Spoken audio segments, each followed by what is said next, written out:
Greetings, peace. This is TK Trav, aka Travis Magus, here with LVX777. Today we will be continuing our study on Magic, Its Ritual, Power, and Purpose by W.E. Butler. We've already covered the first 3 chapters, and now we will cover the next 3.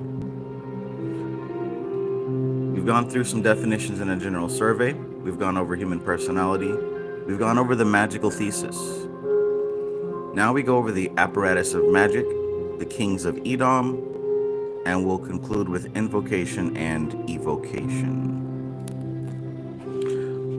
All right, so as usual, I hope everyone's having a wonderful day.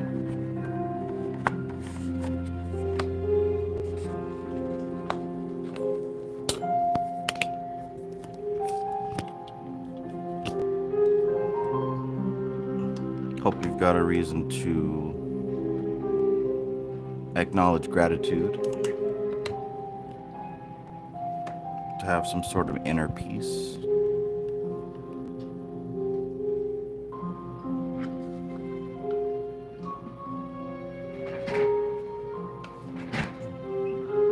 And let me know if the volume is all good.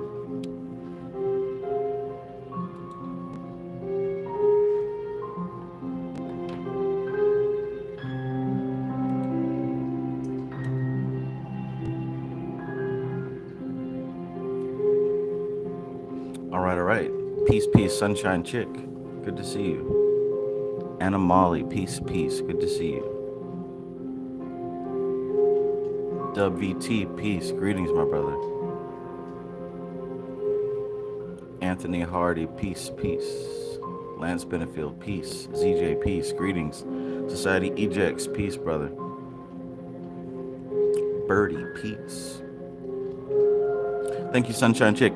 On your way in, go ahead and smash that like button. If this is the type of content you want to see, you want to hear, and be a part of, go ahead and hit the like button. As we begin our occult book study on magic, written by W.E. Butler, let's continue.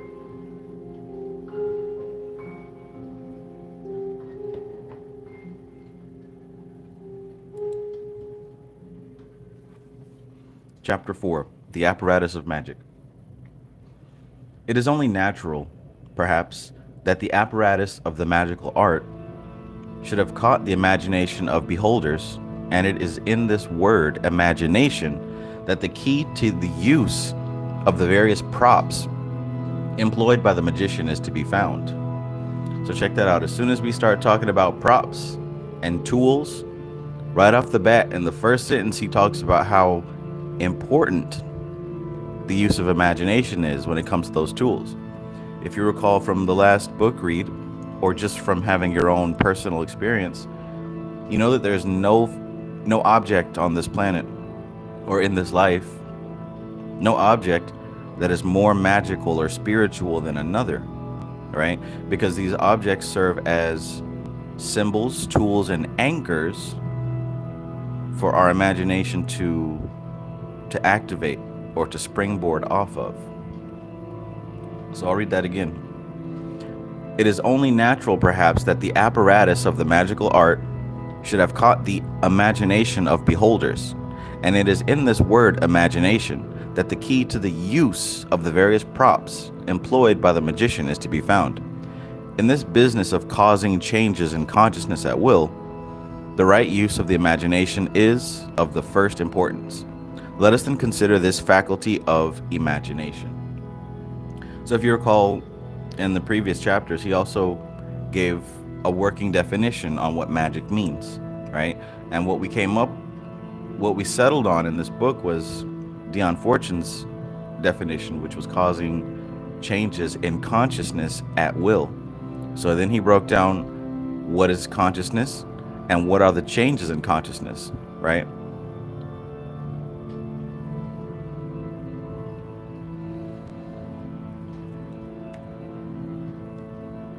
It may be defined as the power of the mind to form mental images. From this definition, it will be seen that the structures passed upon its use by the so-called practical man of the world are wide of the mark. For anything which is to be carried out into practical effect must start as an imaginative picture. What the practical man meant, of course, was that any imaginative effort which did not immediately result in material gain was a waste of time and effort. But here again, such an idea is far from the truth, right? For all you guys who are impatient and think just because it didn't work right away, it didn't work, that's not the case. He says, for many imaginations which have never brought gain directly have nevertheless opened up channels whereby such advantages might accrue, and have also resulted in lasting social and political achievements.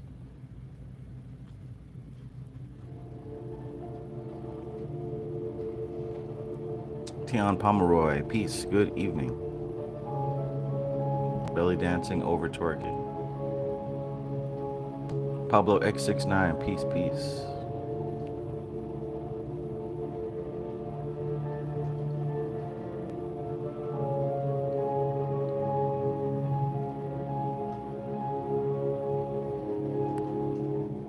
All right, let's keep going. So, talking about this practical man of the world, so-called practical man of the world, with his doubt of magic, pretty much saying, okay, well, I'm going to use my imagination, but if me forming pictures in my head doesn't immediately cause that change in consciousness or that change in reality, then obviously this is make-believe, this is not true. But the fact of the matter is, it may not be that your imagination and your visuals get you straight from point A to point B. It may be a process. Sometimes your imaginative work, your path working, right? Your guided visualizations, your personal visualizations, sometimes those actually open up certain channels and certain avenues that you would not have opened up without using your imagination in the first place. In other words, sometimes it's a domino effect, sometimes it's a butterfly effect. It is evident, therefore, that the practical man is not the best authority. What does the psychologist have to say? He deals with the mind in his daily work and may be able to give us a truer picture. Let us revert for a moment to our consideration of the human personality. We divided it into 3 levels: the conscious, subconscious, and superconscious levels. Remember that from the last book read? We talked about how there was a certain line, a certain level that our conscious awareness was able to exist at, like within a certain range. That was our conscious mind. That was us being able to be aware of our surroundings and our emotions and whatever our 5 senses is picking up at any given moment. That would represent the conscious mind. Now that has a certain range, just like a flashlight in the dark has a range, or a Wi-Fi router broadcasting your internet signal has a range. Cell phone towers have a range. Your conscious mind has a range. Now outside of that range would be the subconscious mind. And it's not that information comes and goes through the subconscious mind like it does the conscious mind. The subconscious mind is a much more broad range of consciousness. Within it is the conscious mind sitting there like an island, right? So the conscious mind is sitting there like an island, or even better, an iceberg surrounded by the deep waters of the subconscious. And then even beyond that range, you have what's called the superconscious, right? So according to this book, those were the 3 ranges of consciousness that we deal with. The conscious mind is like an island. The subconscious mind is like the water around that island. And the superconscious is like the ocean around that water around that island. What we're trying to do is to come into contact with that superconscious range to bridge that gap between the superconscious and the conscious mind.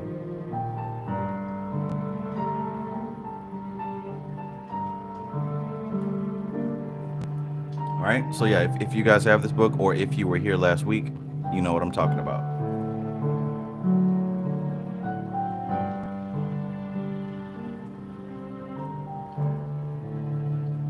If not, you can go back a couple of pages or watch the last video. So, let us revert for a moment to our consideration of the human personality.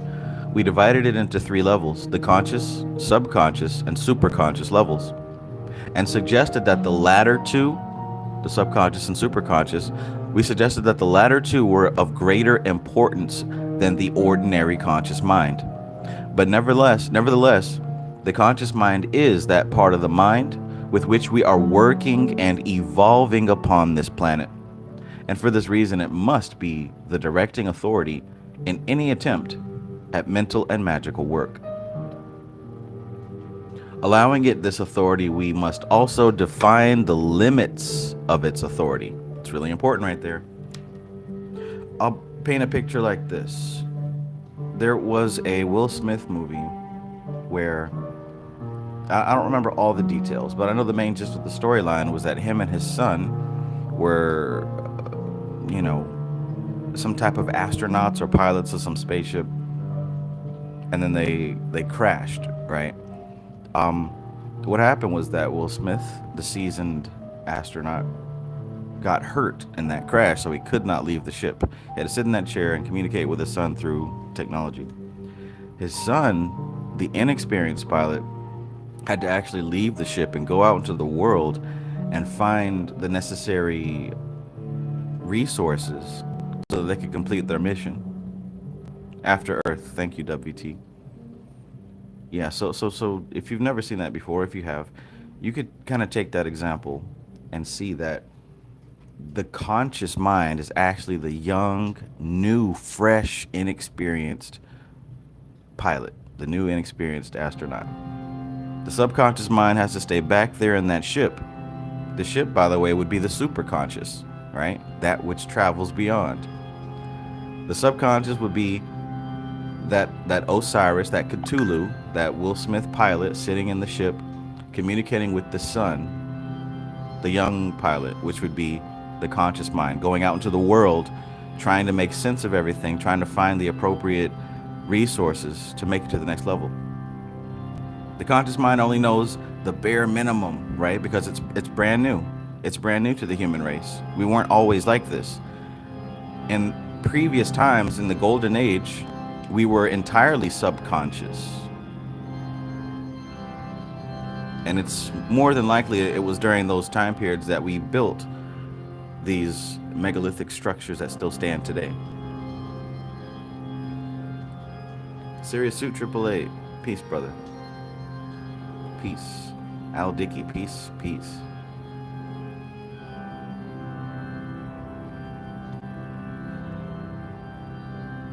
All right, so just keep that in mind. Most people have this idea that the conscious mind is this super great, intelligent, wise function, but in truth, the conscious mind is the most limited part of the mind itself.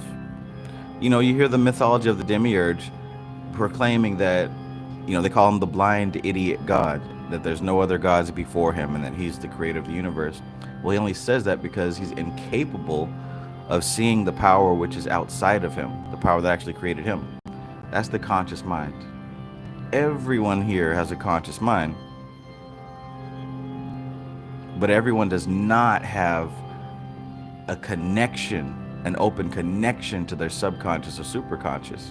So it's easy to say that the conscious mind is king. But as he said here, we realize that the subconscious and the superconscious levels were of greater importance than the ordinary conscious mind.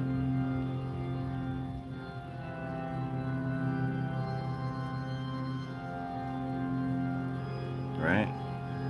So I hope that gives you a good visual or something like that. So again, what he also said is that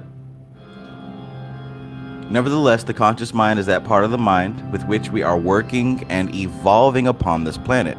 It's the baby. And for this reason, it must be the directing authority, right? It must be the directing authority. in any attempt at mental and magical work. Allowing it this authority, we must also define the limits of its authority. That's key right there. It can and should direct, but the actual work must be done at the subconscious level.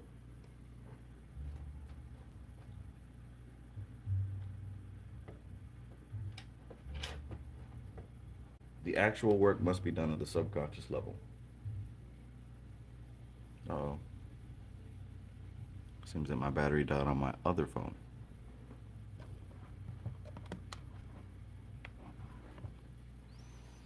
All good.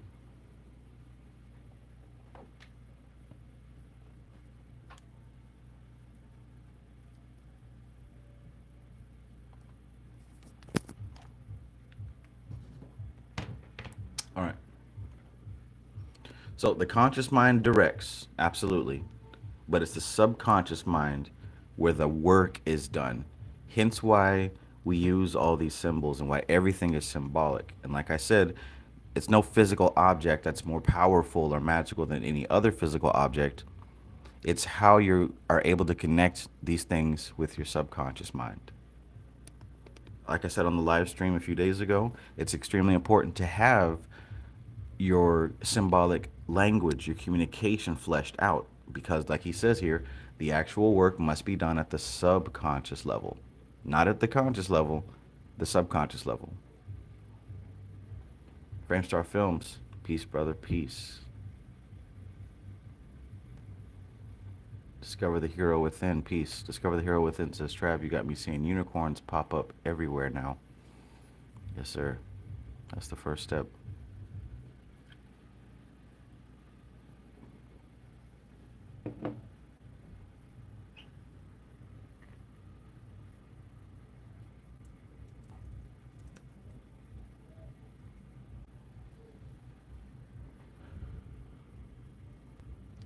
The subconscious mind is older in terms of evolutionary development than the conscious mind. Okay? The subconscious mind is older in terms of evolutionary development than the conscious mind, and it retains one trait of its immemorial past in the fact that, as we have said before, it works by images, not words. That's the key. Images, not words. Each of the five physical senses reporting to the brain sends in a series of images: visual, tactile, audible, olfactory, or gustatory. And these images are linked up in the conscious mind, subconscious mind, with their appropriate emotions. If, therefore, one consciously introduces carefully selected images into the subconscious mind, one can evoke the corresponding emotion. Major, massive key in that paragraph. Major, massive key. So much so that we'll have to go back and repeat it.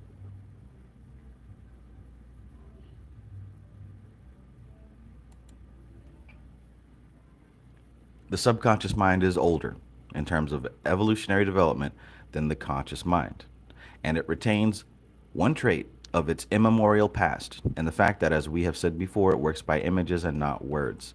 So recall what was said about our past and our building memory, right? What he said previously in these earlier chapters is that through our process of evolution, right, from our very primitive early stages, so-called primitive, right? Those original stages, we, in terms of communicating with each other externally, it was done through images and symbols, right? You can look back to the cave paintings and hieroglyphs and carvings. All these things are visual pictorial images. This was the primary way that we communicated. It was only with the evolution of the conscious mind that we begin to start to use language. But before using language, every human being on the planet communicated at large with symbols. They say a symbol's worth 1,000 words. So with our evolution, right, as a collective, because we're all connected to that collective unconscious level, like a radio signal broadcasting outward, the subconscious mind. Remember I said, like, the conscious mind is an island or an iceberg. The subconscious mind is the water that surrounds that iceberg, and the superconscious is the water that surrounds the subconscious pond. MC Maestro, peace. Good to see you.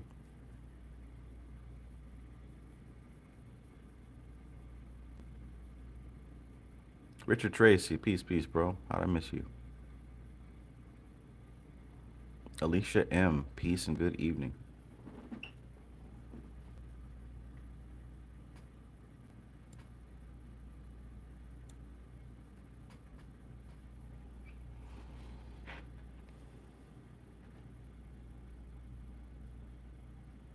So, the memory can be looked at as layers, right? At the very top would be the conscious mind and what we have memory of that just happened the last second.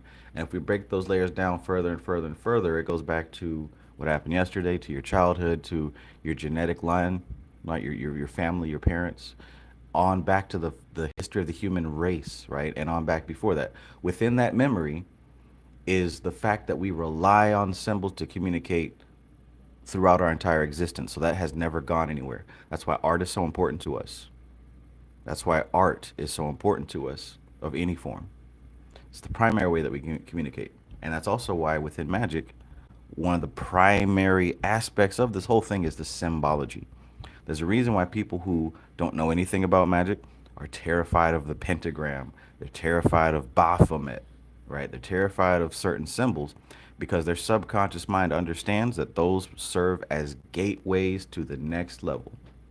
Gateways to the next level. And to get to the next level, you have to release parts of the previous level. And that's just the way it is. Most people aren't ready for that. They're not ready for that. So to see those scary, spooky symbols without even going deep on them, just to see them causes people to run. That's due to the subconscious mind.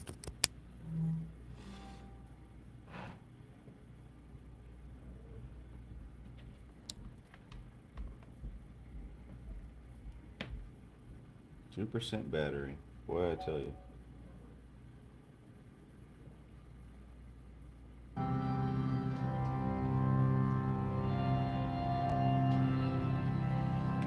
Your boy needs to find a charger ASAP.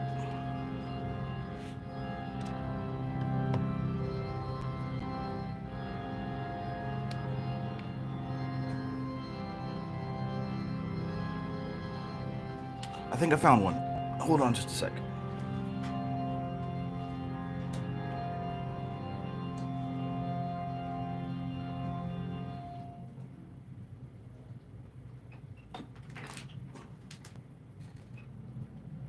Goodness gracious.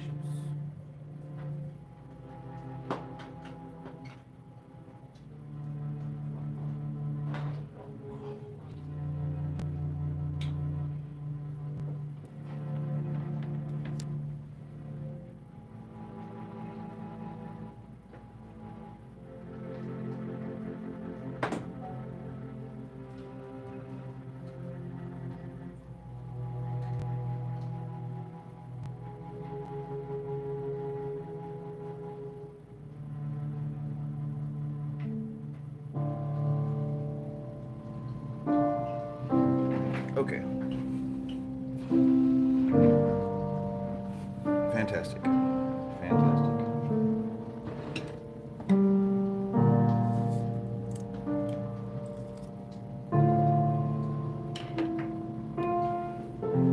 So we just got finished talking about the subconscious mind and the fact that the human race primarily communicates through images and symbols.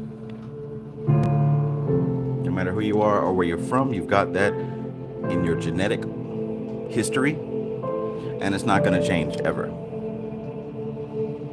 Society Eject says symbolism is the language of Yasad. Yes. Yes. So, one more time. The subconscious mind is older in terms of evolutionary development than the conscious mind, and it retains one trait of its immemorial past in the fact that, as we have said before, it works by images, not by words. Each of the five senses reporting to the brain sends in a series of images. Look at what he said. Each of the 5 physical senses sends the brain images. So the ears don't bring sound. They bring an image that we translate. So he went to list them all. Visual, that's the eyes. Tactile, that's kinesthetic, touch. Audible, that's the ears. Olfactory, that's the smell. Gustatory, that's the taste. Clairvoyance, clairsentience, etc. These images are linked up in the subconscious mind with their appropriate emotions. If, therefore, one consciously introduces carefully selected images into the subconscious mind, one can evoke the corresponding emotion. Boom.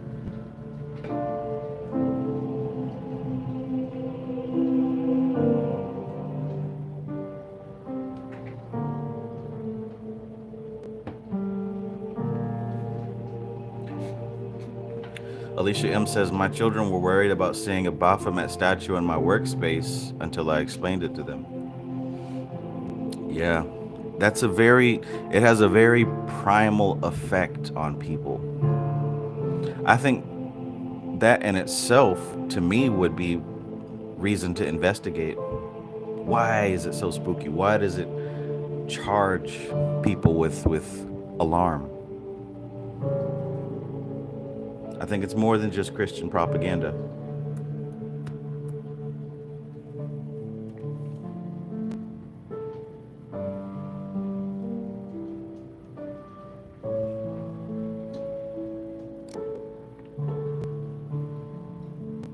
Okay, so since the emotions are the subjective aspects of the driving energy which wells up from the deeper levels of the mind, what are emotions?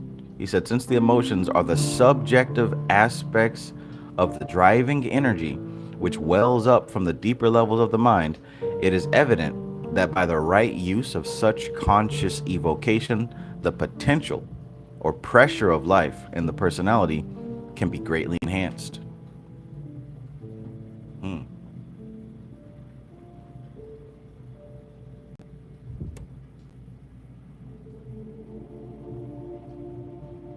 The right use, it becomes evident that by the right use of such conscious evocation, the potential or the pressure of life in the personality can be greatly enhanced. That's how you enhance your power. Right use of conscious evocation of these symbols and these subjective aspects of this energy, right?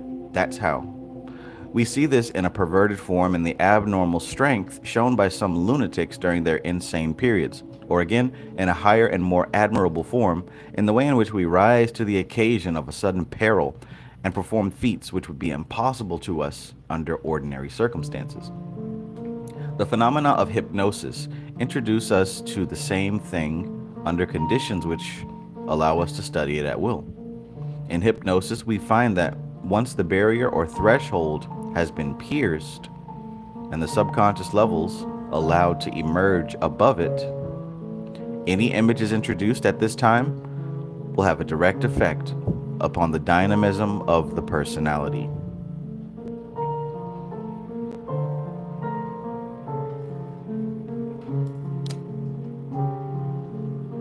If you ever do get into studying hypnosis, you'll understand that last couple of sentences to be very true. Just like magic isn't Harry Potter, hypnosis isn't waving a clock in front of somebody's face saying that you're sleeping. Hypnosis can be a complex thing, but it can also be reduced down to a very simple concept. And that becomes clear when you realize that we are always in a state of hypnosis. There are different states of hypnosis, but we're never not under trance. At no point is any of us outside of trance. We're just moving from one trance state to another trance state. The question is, are you able to acknowledge this and utilize it in a way that's useful and appropriate to you? I've said before, hundreds of times, you're in a trance state when you open up the fridge and you're scanning, right? You know what's in that fridge, but you're still standing there looking for it. You're in a trance state when you're scrolling through your social media, trance state when you're flipping channels on the TV, when you're driving to work or driving home. Each of these are different trance states. And the mind does this for a good reason. Without these different lids on the container of that subconscious mind, your life wouldn't be as smooth and free flowing as it is. You'd have all sorts of emotional chaos popping up at random times. So we stay in trance to avoid that at all cost. In chaos magic, they call that the psychic censor. These were the prison guards of the Titans that kept them in Tartarus, their own brothers, the Hekatan Kyres.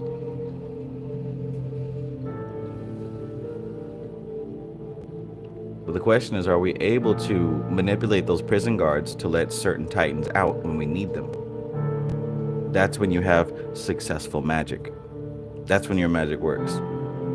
Anytime that you've been able to manipulate your subconscious mind to produce an actual change in reality through your imagination, you released one of the Titans for a given moment. And the trick is to continue to learn how to do that on a regular basis. Because here's the thing, your subconscious mind, what you call you, this ego, it's not a stupid thing. It learns just as you're learning. So it's never enough to just read a book and say, oh, I got it. No. Once you figure out how to start manipulating the subconscious mind, it starts to learn and say, hey, you know what? We're being tricked. Now we got to level up. That's why the learning process is continual. Because as you level up, every part of you levels up. Subjectively, maybe not your physical body, but your mind. It all moves together in unison. So it kind of gets more difficult the more advanced you get, but at the same time it gets easier because you know how to avoid trap doors and barriers and hurdles and all that.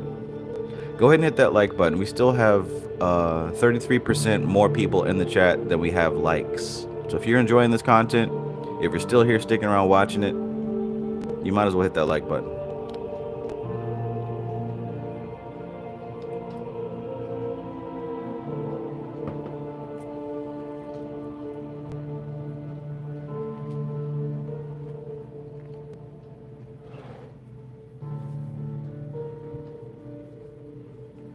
Occult topics with the professor. Peace.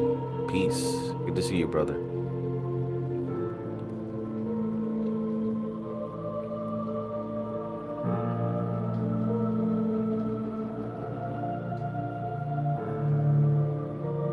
Ultra Instinct. Peace, peace. Veronica Archaga. Peace. Good to see you.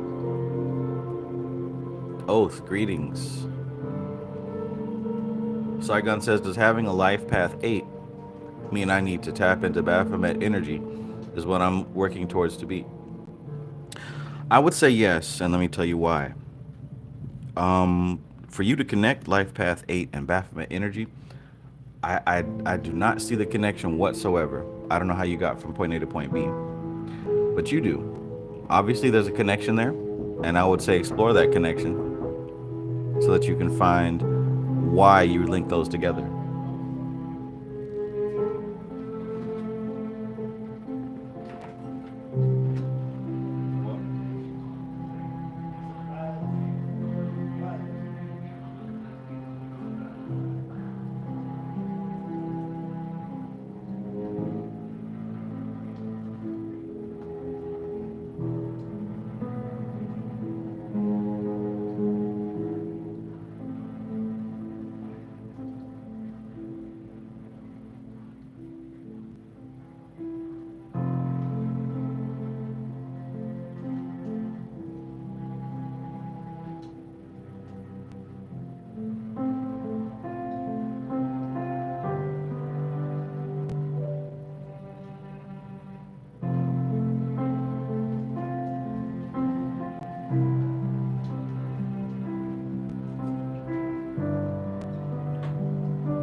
son's a very picky eater. He does not want any of the burgers and fries. None of them. Well, I can't force him to eat it.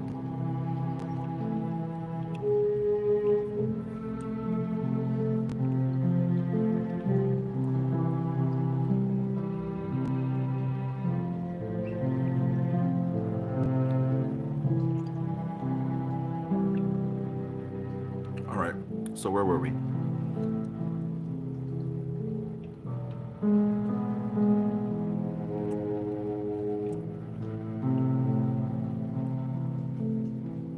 Oh yeah, the Baphomet thing, that's where we were.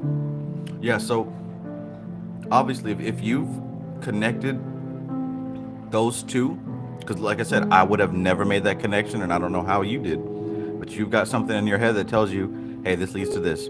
Go ahead and explore that. Go ahead and explore that.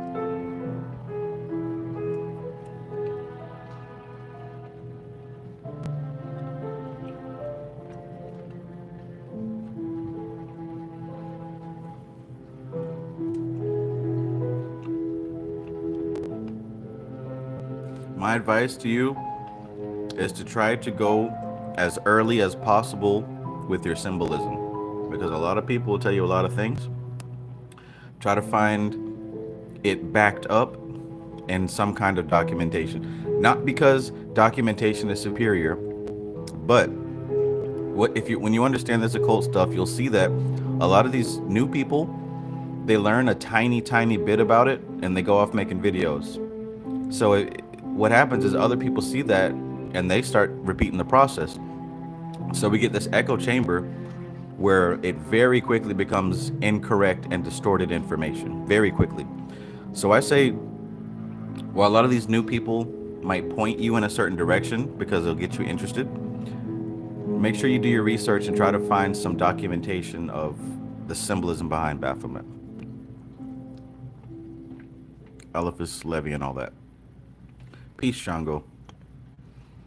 All right, so we're back in it.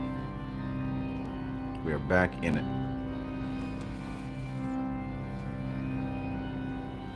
All right, so we're just talking about trance, hypnosis, and affecting the subconscious mind.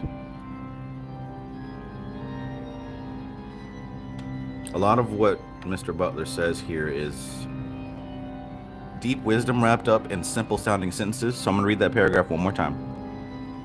Since the emotions are the subjective aspects of the driving energy which wells up from the deeper levels of the mind, it is evident that by the right use of such conscious evocation, the potential or pressure of life in the personality can be greatly enhanced.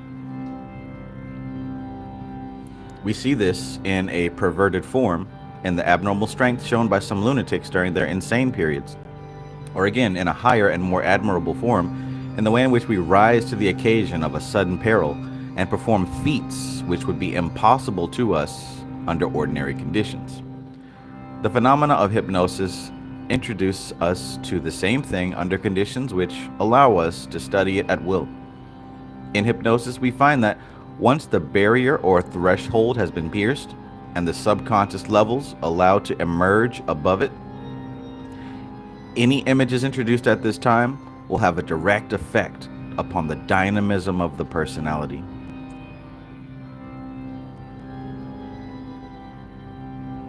So I went off into a certain conversation about hypnosis and trance to kind of put some more flesh on that paragraph. In many systems of mystical and occult thought appropriated from Eastern sources, again, here you see it said loud and clear right here, appropriated from Eastern sources. The more that I dig, I don't know about your study, but the more that I dig, I see this stuff keeps getting linked back to India and Samkhya and Vedic information over and over and over and over again. That's what I keep seeing in my study. So he says, in many systems of magical and occult thought appropriated from Eastern sources, great stress is laid upon the importance of meditation, and the Eastern yoga systems are advocated as training methods. Whatever may be the advantages of yoga, the disadvantage of the application of Eastern yoga to Western bodies is found in practice to be considerable. And for that reason, if the Western magician uses the yoga technique, he employs a modified system which has been adapted to Western use. In other words, all the stuff that we're learning about yoga has been simplified and watered down for our Western minds. I mean, I know a lot of people like Bobby Hemmett. We all keep referencing him. I think it's for a good reason because the man knew what he was talking about. He talked about how a lot of the new yoga that was brought to the West isn't like the pure uncut, right? It's really watered down with love and light, and everybody should be peaceful and loving towards each other and all that good stuff. That's the image that we get. But the reality of it was a lot more focused on the fact that this reality is a part of a multidimensional reality, and that what happens here is not the primary important thing. A lot of newer forms of all the different religious systems seem to stress the importance of this life on the physical plane.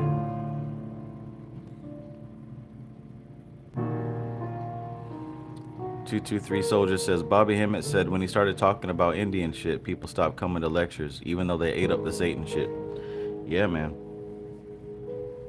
And I'll keep it real. The true stuff is if you want to reach a bunch of people, you can't deliver that true stuff because it's very hard on the ego. It's very hard on the Western mind. Very hard. You literally have to be of a certain caliber to endure that information. I mean, the whole practice for the Western mind, it puts up resistance immediately, right? As soon as you decide you want to go meditate, you got resistance immediately. As soon as you want to try to go do your mantras, resistance pops up immediately. As soon as you try to set up your altars for these deities. So just imagine someone who doesn't have any discipline. Imagine somebody who isn't really that serious. Somebody who might have just saw a TikTok video and decided, hey, I'll try this. As soon as that resistance shows up, that's the end of that spiritual walk. That's the end of it. Shango says the Western mind is so confounded and twisted, it's very difficult for it to put Eastern practices into action. Absolutely. Framestar Films says reassemble the image, reassemble the emotion. Transmutation of emotion to achieve the right driving emotion in alignment with the action needed for your intent. Solve et coagula. Okay. Yeah, thanks for bringing that back up, because that's where we ended off on the last book read. Solve et coagula. That's what he was saying at the very end of the third chapter. One of the final bosses of this low magic path is to really dissolve the lower self and reassemble the lower self under the new principles that we've learned through our walk.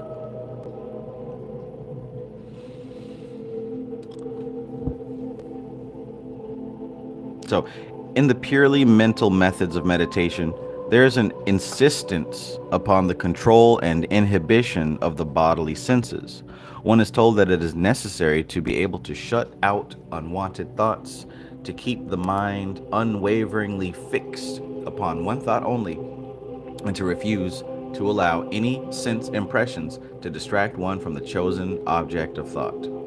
In the magical system, however, the images pouring into the mind from the various senses are used as suggestions to the conscious mind. All right, pause. Understand that, right? There's a difference between people who have life happen to them and there are people who happen to life. People who have life happen to them don't believe deep down that they have any sense of control over the images that are pouring through their minds. Are you somebody that believes that you have no control over the images that appear in your mind?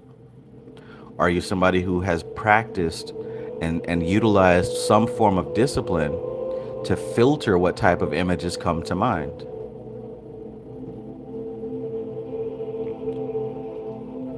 He said, in this magical system, however, the images pouring into the mind from the various senses are used as suggestions. So if they're used as suggestions, that should tell you how important it is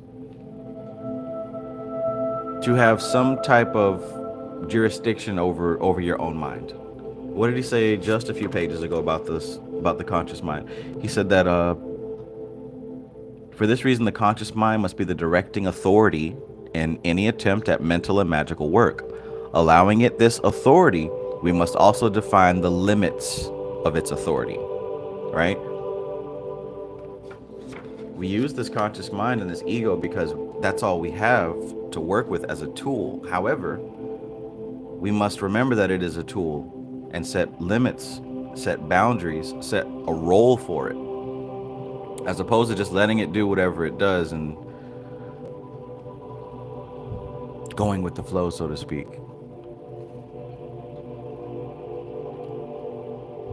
Sixth, the gypsy, peace. All right.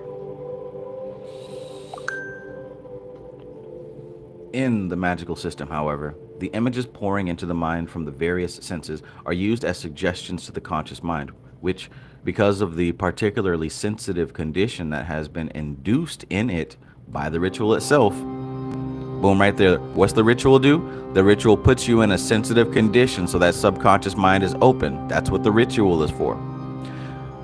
The ritual itself continues to follow the line upon which it is concentrating. In the magical system, however, the images pouring into the mind from the various senses are used as suggestions to the conscious mind, which, because of the particularly sensitive condition that has been induced in it by the ritual itself, continues to follow the line upon which it is concentrating. It is a form of psychic jujitsu in which the very power of the sense impressions is used to render the conscious mind immune to their distractions. Check that out. First of all, what he's saying here is that in the ritual, you're allowing yourself to go into a type of trance, because I said you're always in trance. Richard Bandler told you that you're always in trance. What you're doing is you're putting yourself into a specific trance.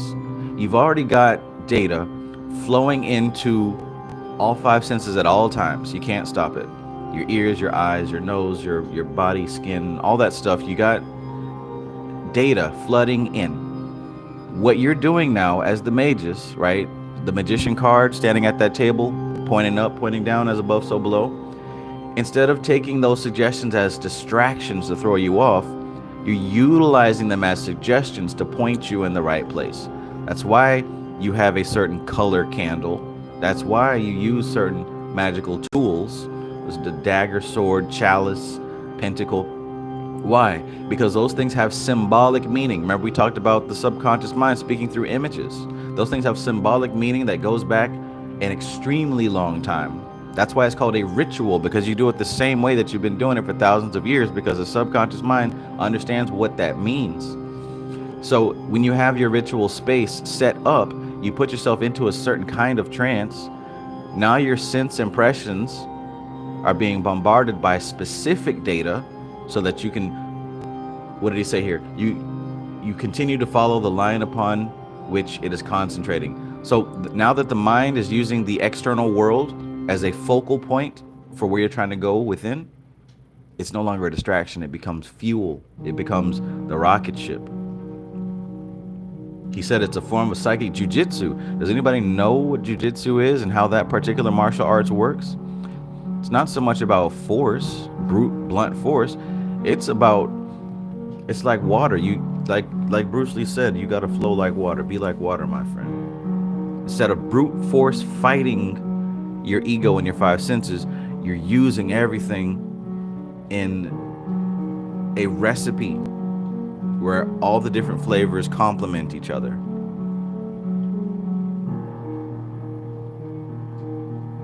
Anna Molly says, yes, redirecting opponent's force. Thank you. Those are the words I was looking for. So with this particular practice, instead of trying to block out your thoughts and trying to keep your mind focused on one thing only, instead of forcing and fighting, you're using those very same things that you're using your opponent basically to help yourself win. If you know this stuff, you know it. If you don't, you'll learn it one day. Maybe. Before, however, such images can produce such an effect, two things must be done. Listen close. The mind must first be conditioned to the image. Consciously and persistently, the image must be held in the mind and the appropriate emotion associated with it. Until the image being held in the mind, the emotion automatically swells up from the subconscious level. Consider an old warehouse, right? This old warehouse, a power plant or something like that. And it's got all the gear and all the equipment still there. But you have to actually go back and plug in everything one by one to start the generator running, to start getting all the juice flowing through the circuitry. It may have been 50 years since the last time this place was used, but once you connect all those lines, the power starts flowing again. Within the subconscious mind is every type of experience that you can ever have or ever wish to have. There's nothing outside of you. If you wish to fall in love, love is inside of you already. Right? If you wish to feel powerful and strong, that power is inside of you already. If you wish to feel unique and special and stand out from the crowd, that is within you already.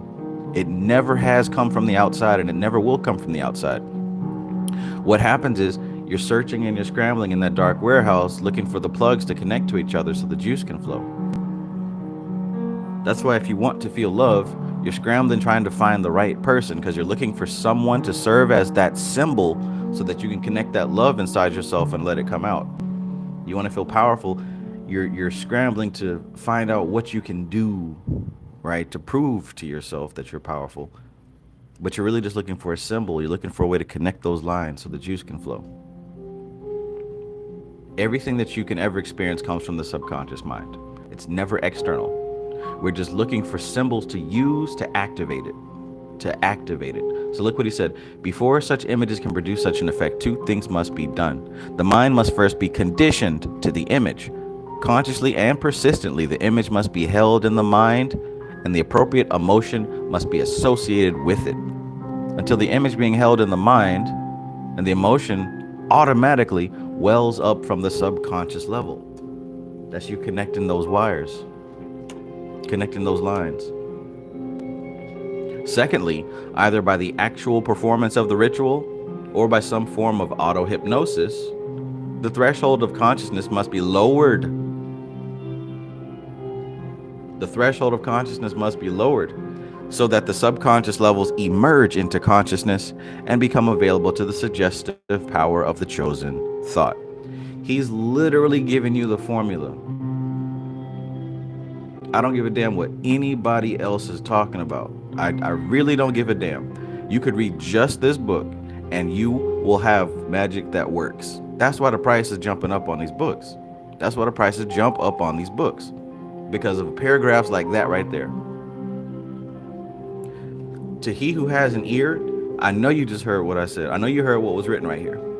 To those who missed it, well, like I said, maybe one day. Damn what everybody else is talking about. I don't care who. Everybody else. That right there is literally all you need.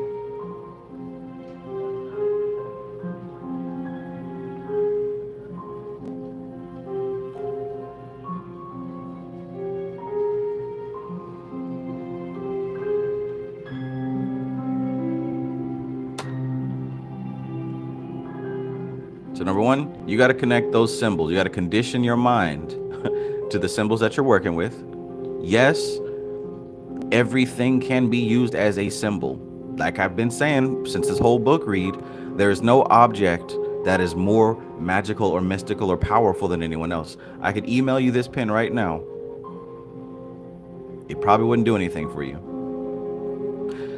Because I have a connection made within my subconscious mind of what this symbol represents. It activates something within my subconscious mind. It's not the pen, it's me making that symbolic connection. It's my mind being conditioned to this image. And hell, your mind being conditioned to this image, because when I do a book read, you see this same exact blue and pink pen that I've been using for years. So maybe if I mailed the pen to you, it might do something for you. Listen to the point I'm making though. It's about your personal connection, your subconscious connection to that symbol.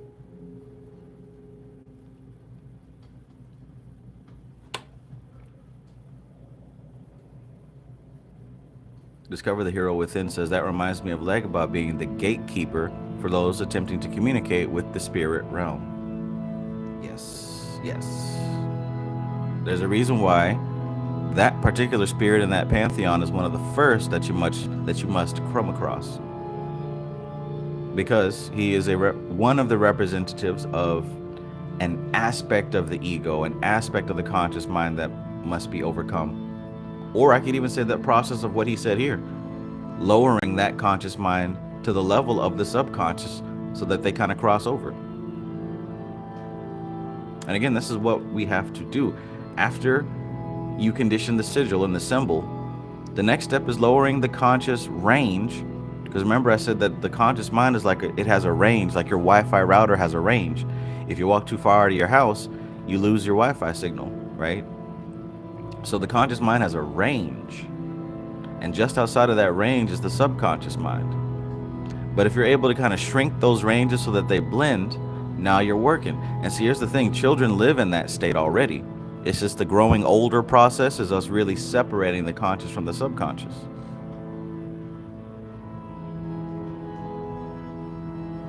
Framestar Films says this kind of info evidentially influenced NLP reframing techniques also. Yes, sir. Yes, sir. I'm seeing it all through the book. All through the book. Especially with him kicking it off talking about Carl Jung and being a particular follower of that school.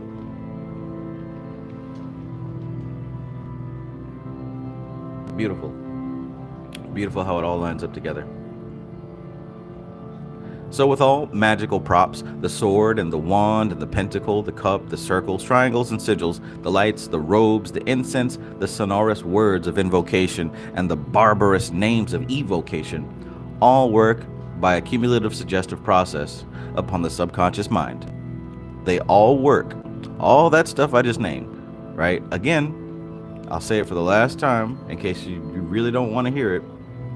None of these objects are more magical or special than the other. That crystal that you paid $800 for, that particular statue, that wall hanging, that brand event, all that stuff, all that physical stuff, none of it is more spiritual or magical than anything else. Okay? He says what matters is that they all work. And that goes for magic words, right? That goes for certain sigils. Come on. They all work by a cumulative suggestive process upon the subconscious mind. Such a cumulative suggestion results in what may be termed a mental change of gear, and therefore conforms to our earlier definition of magic as the art of causing changes in consciousness at will. So if his definition in the beginning from Dion Fortune was the art of causing changes in consciousness at will, if that's the definition of magic, we do so through ritual. How? Because we are putting ourselves into a trance state. We're employing suggestions, right? And these suggestions open up specific emotions and specific thoughts and feelings and directions for us to go on a subliminal level. So by default, that starts the process of changing our consciousness at will. You put yourself in trance at will. Can you do that? Can you even recognize when you're going from one trance state to another? The answer is literally right in front of your face. Literally right in front of your face. Literally right in front of your face. I don't get it. Oh, I just don't understand it. This stuff's too complicated. You're casting a spell on yourself. Why are you doing that? Stop that. Oh, I'm always behind. No matter how much, I just can't wrap my head around all this stuff. You're casting a spell on yourself. Cut it out.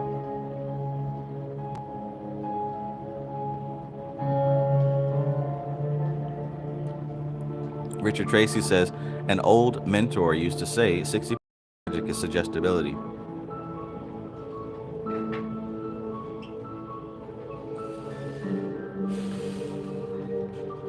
Levels of consciousness reached will depend upon the symbols used, or the symbols, etc., used, and also on the amount of conscious association of ideas which the student has put into it. Magic, far from being an irrational superstition, is based, as well as we will be observed, upon profound psychological laws. Magic, far from being an irrational superstition, is based upon profound psychological laws and possesses its own special technique. With Eastern magical systems, we are not here concerned, since this book is written for Western people.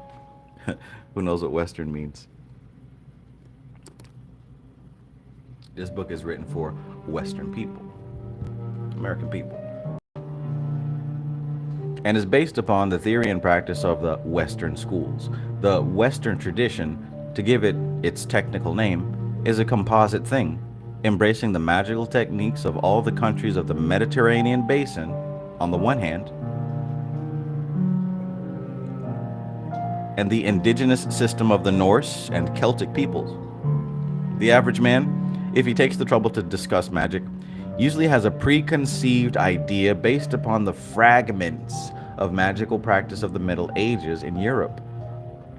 Such fragments from the magical grimoires give a very imperfect picture of what the Western magic is, but they're usually used by our critics as proof of the foolishness and superstition of the practitioners of magic.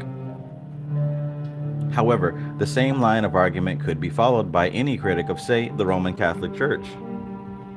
And in fact, the very contemptuous term hocus pocus, which is generally directed against magical practices, is the Protestant distortion of the most solemn part of the Christian Eucharist. Hoc est enim corpus meum. This is my body.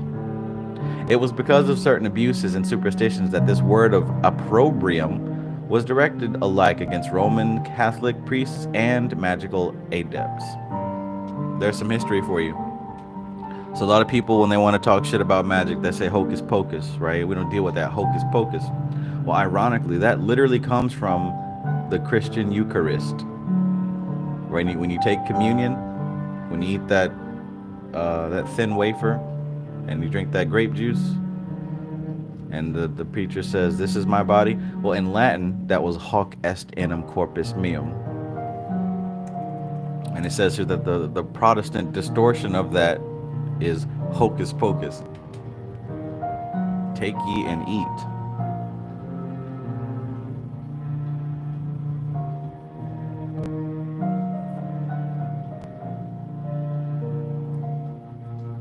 Discover the Hero Within says this little book packs a huge punch. Yes, sir. Somebody knows how to pick them. Supreme Chief Beezy, BKA, Lyrically Better, or Drop Dead Dre, says great read.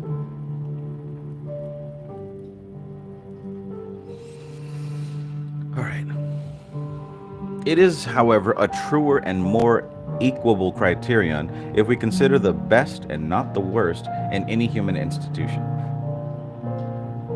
Quite apart from any claim which might be made by the Catholic Church to be a supernaturally organized body, or by the magical adepts that they possess a wisdom which has been handed down from time immemorial, it is evident that their respective organizations are composed of fallible human beings whose failings and imperfections must inevitably affect the presentation of their beliefs and doctrines.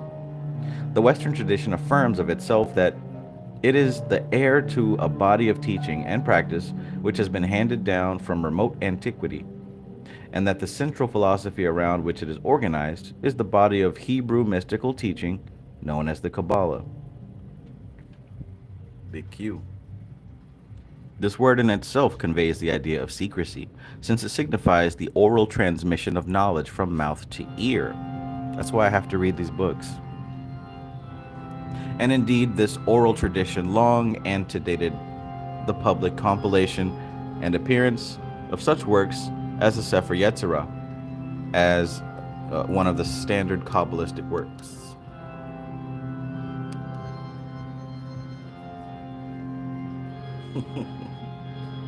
Oh no, come on, phone.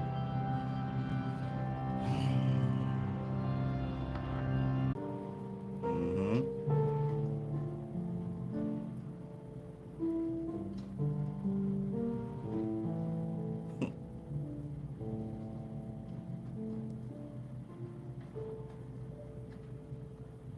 All right.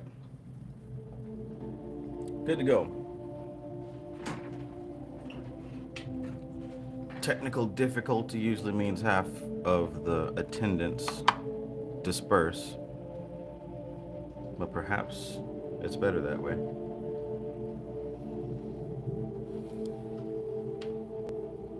Well, it looks like it was a combination of the CIA and my battery going dead. But usually if I'm able to get it plugged back up in time, it'll let me back in the stream. I like that part about YouTube.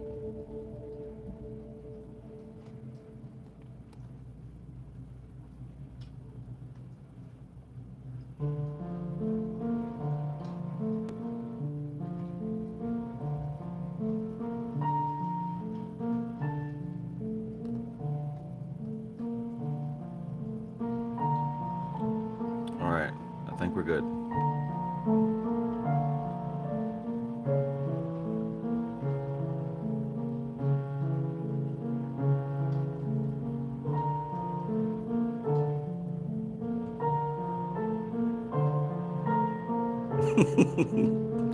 Making rice balls.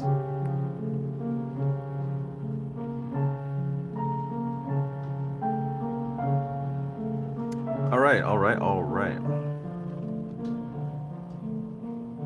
Peace, Johnny Kappa 55. All right, let's.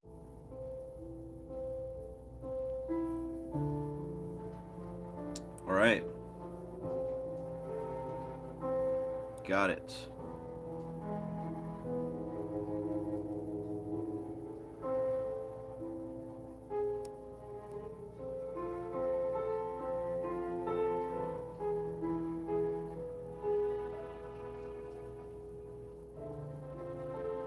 Got it. Back in business. Got it plugged into the wall this time. You see it. I got it plugged into the wall this time. Ain't no stopping us now. Had to move the whole setup. Alright. I took a nap before the live stream and forgot to plug up my phone, so.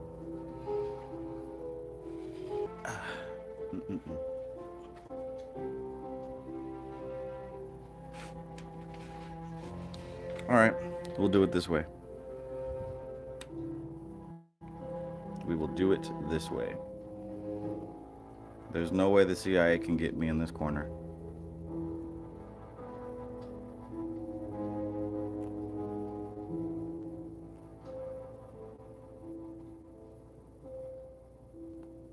All right.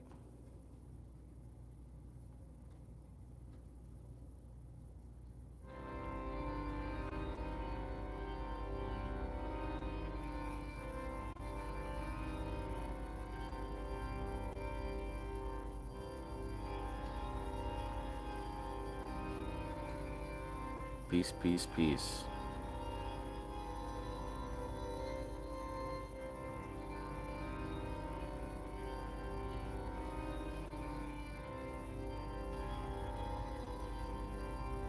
Yeah, Animali says you recharged at least. Yeah, I got a quick recharge, but I forgot to put my phone up.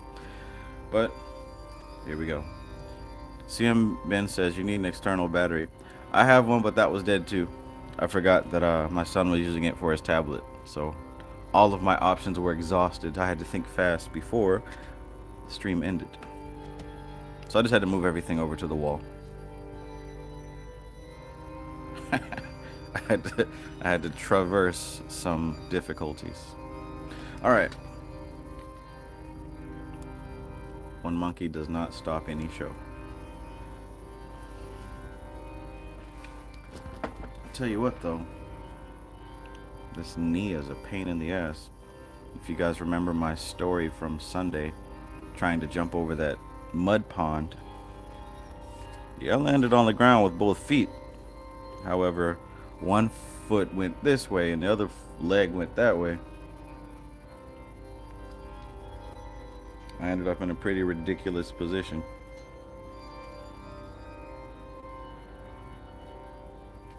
My first old man injury. Now I have to be very cautious how I stand up and make sounds like ah.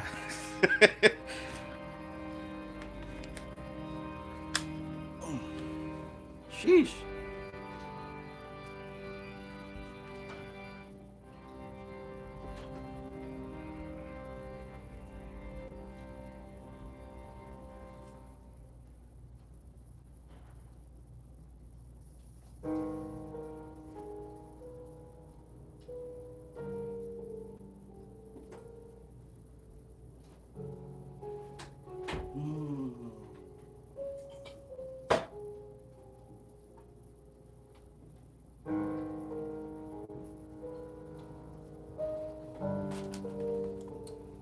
All right. Fuck. Ice pack would help. Yeah, I think I've got one in the freezer. I might try that. It's been a while since I had to deal with something like that.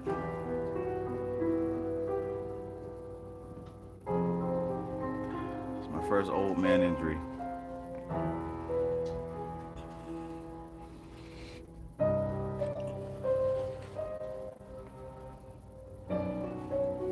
Bones popping and cracking.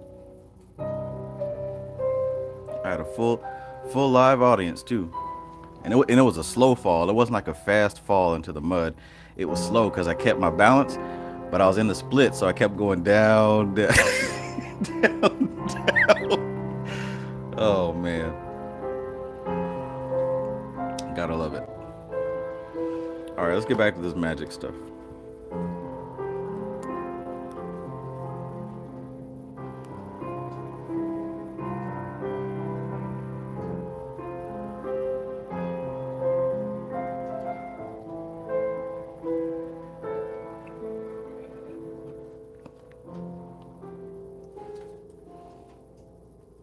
It says Johnny Kappa 55 was timed out by Shango for 86,000 seconds. Damn, what did he do? I missed it.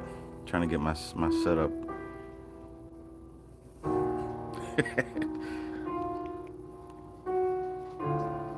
Well, hey, you guys are mods for a reason.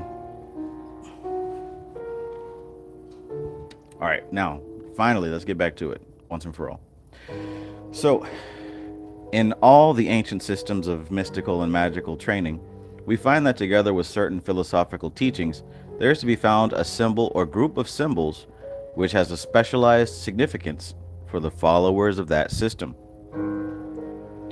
Such symbols are known in the East as mandalas, and some are exceedingly intricate. In the Western tradition, the glyph or composite symbol, which is the basis of all its mystical teachings, is the diagram known as the Tree of Life, and this glyph is described as the mighty, all-embracing glyph of the universe and the soul of man. It is upon the Tree of Life that the whole of the elaborate detail of ceremonial magic in the West is based. It's all based on the Tree of Life. If, for example, the magician is attempting an operation of Jupiter, he will use such properties as are associated with Jupiter on the tree.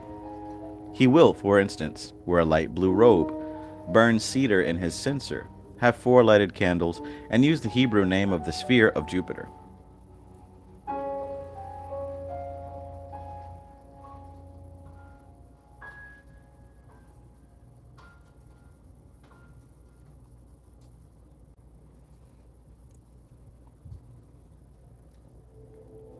It will be noticed that the magician is using the principle of association of ideas, but it is necessary to point out that such association of ideas depends in the first place upon a mental link between the various details and the central idea, Don't forget, even though we had that rude interruption, don't forget what was said on the previous page.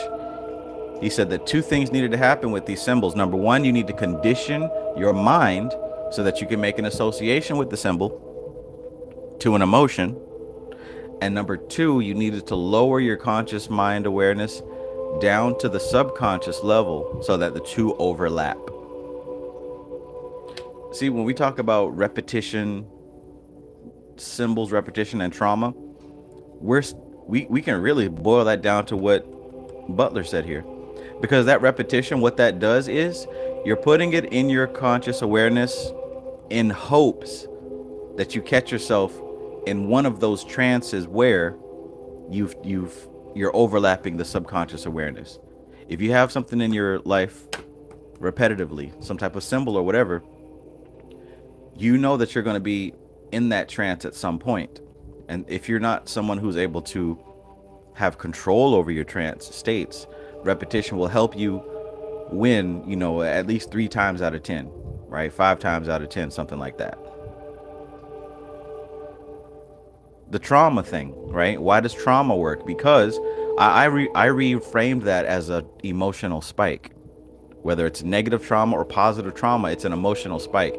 And in that moment, the conscious mind overlaps the subconscious mind. If there's a car accident or something like that, we usually go into shock afterwards. We're put into a trance, a deep trance. In fact, post-traumatic stress disorder, right? That's reigniting a specific trance that happened. It's all about trances. All about trances. And depending on your skillfulness on utilizing a symbol which is attached to a certain concept while you're in a trance state, you can activate specific changes in your life. That's all it's about. Society Eject says Shango did the lesser banishing ritual on Johnny. He had to come back in a different form. He had to reincarnate immediately. Instant reincarnation. Richard Tracy says that persistent and solution-oriented thinking is excellent, Trav. Thank you. I can't give up on y'all like that. I already missed last Saturday. I had to do it on Sunday. I wasn't trying to do that again.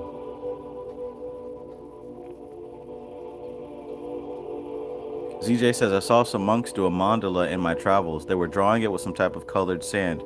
It was cool and they were hella focused not to have anything out of place. I bet that's pretty awe-inspiring to see.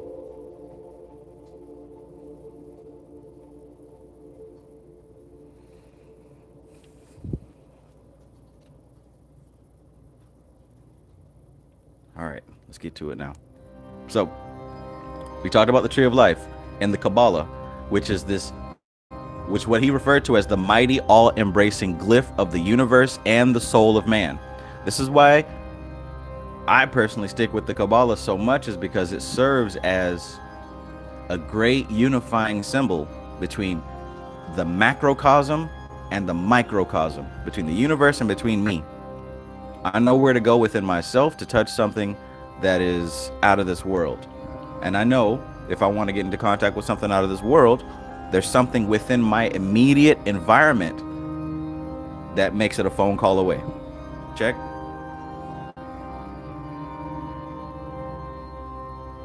Shango says, when I got shot, I went into super trance. Man,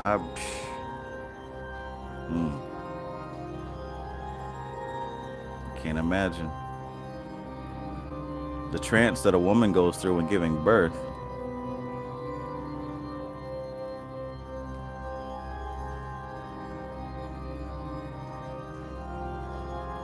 WPT says, right, my sister got a fine $200 for passing a school bus. Now she's literally manifesting them. I told her, let go. She said, yeah. Then she said she's gonna see him anyway because school starts. We do it to ourselves every time. Every time.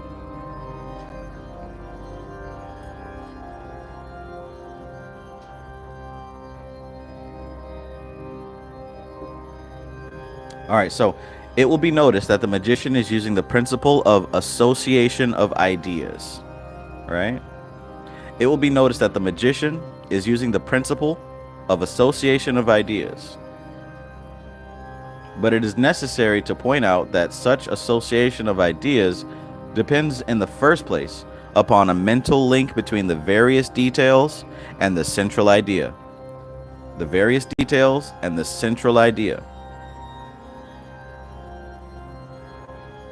So this is really what you're doing with this magic, with this ritual. It's an association of ideas.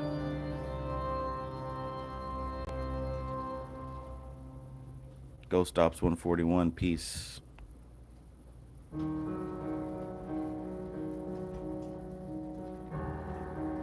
All right. Now, this link may be made voluntarily or involuntarily, like I just said, whether it's an emotional spike. No, you don't have to delete that image. I mean, that's cool. He didn't say anything offensive or weird. I usually give people a good 2, chances to say something. He didn't say anything foul.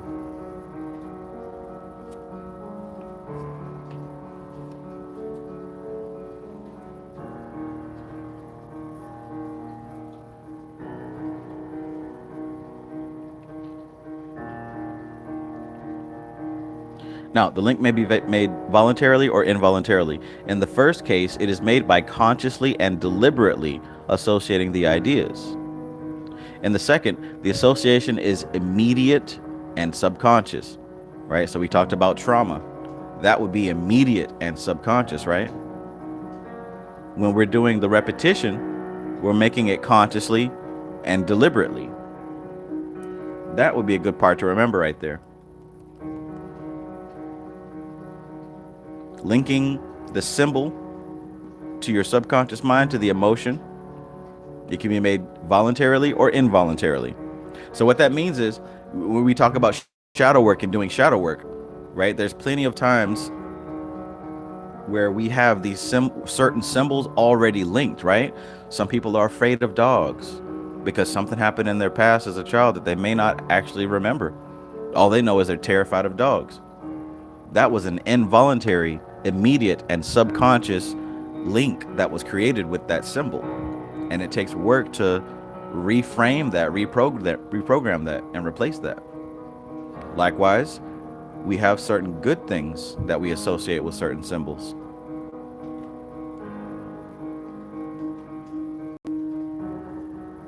Tying a knot in one's handkerchief as a reminder that one has to buy some particular thing is an example of the first class, whilst the association between, say, sausages and airships is a natural example of the second class. Such involuntary associations often appear to be far more powerful than the deliberately willed ones. Let me say that again. Such involuntary associations, the immediate and subconscious ones, those often appear to be far more powerful than the deliberately willed ones, for they represent the direct workings of the subconscious mind. Do y'all get that? And please understand, this is a process that is happening to you every day. Either you're doing it to yourself or the media is doing it to you, right? Why do you think that certain people believe that in order for them to actually be somebody, they have to be wearing a certain brand of clothes or get some type of specific brand bag or some type of jewelry or something like that? Because there's been an association made with those material things and what they desire, which is status or power or to feel unique, whatever it is. They're linking these material things to their deep inner needs. And because they don't know how to program themselves, they allow the media to program them, right? Coke and Pepsi and McDonald's and everything that you know about branding is this magic right here. Everything you know about magic is this. Everything you know about branding is this type of magic right here. When I was younger, we used to have these commercials that would play. Same commercials every day. We knew them things by heart. As soon as they came on, you knew what this commercial was about, and you watched it anyway. Whether it was for a certain toy, for a new burger that just came out, new restaurant, new show. Does anybody remember those compilation mixtape CDs they used to sell?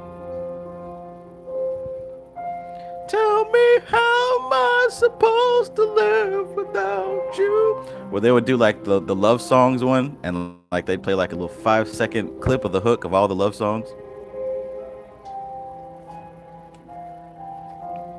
That stuff got programmed into our minds so much. My friend was telling me, like, branding was so much better back in the day because you had to have a jingle. You had to have a jingle. Nowadays, it's just like, oh, follow my Instagram, send me Cash App. But back in the day, like with those jingles, you never forgot. Hell, I still remember those jingles. All those commercials that used to come on for the stuff that I actually enjoyed. That's subconscious programming. It can either be done through forced repetition or it can be done quickly and rapidly. But it's done at all times. Hell, ask yourself, why do you come to my YouTube channel? Why do you watch these videos? What do you associate my videos with in reference to yourself?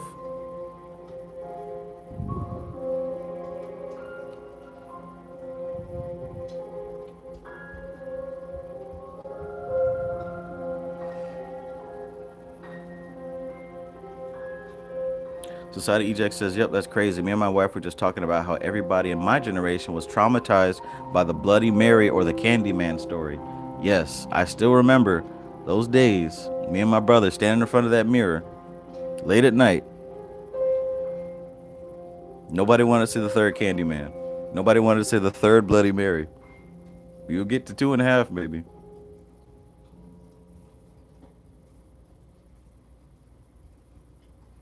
Marlon James says, either we become the masters of domain, otherwise someone else will be. Yes, sir.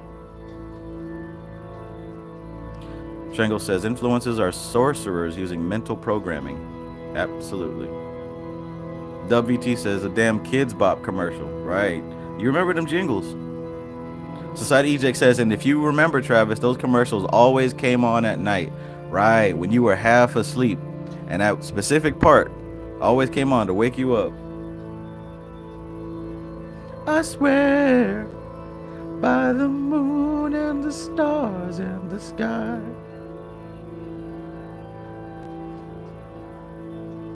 What was that Luther Vandross one? I think that was my favorite part.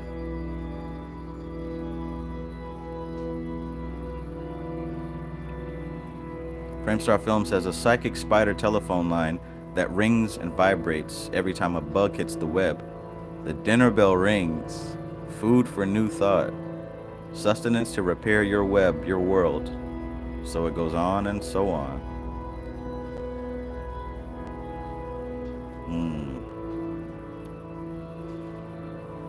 Indescribable G says, are our memories subconscious? When you talk about storing those memories, yes, they are stored in that subconscious level. Because remember, the conscious mind is only aware of certain pieces of data at a time. So look at yourself right now.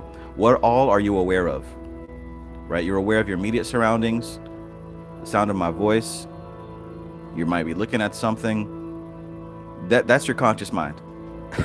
It's very limited.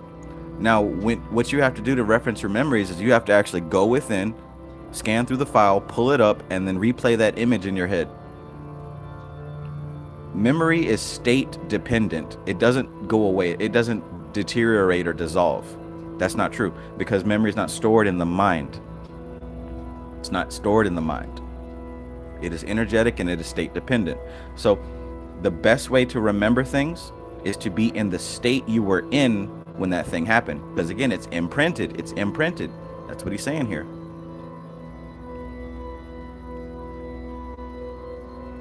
Oh, that's it. Here and now, I promise to love faithfully.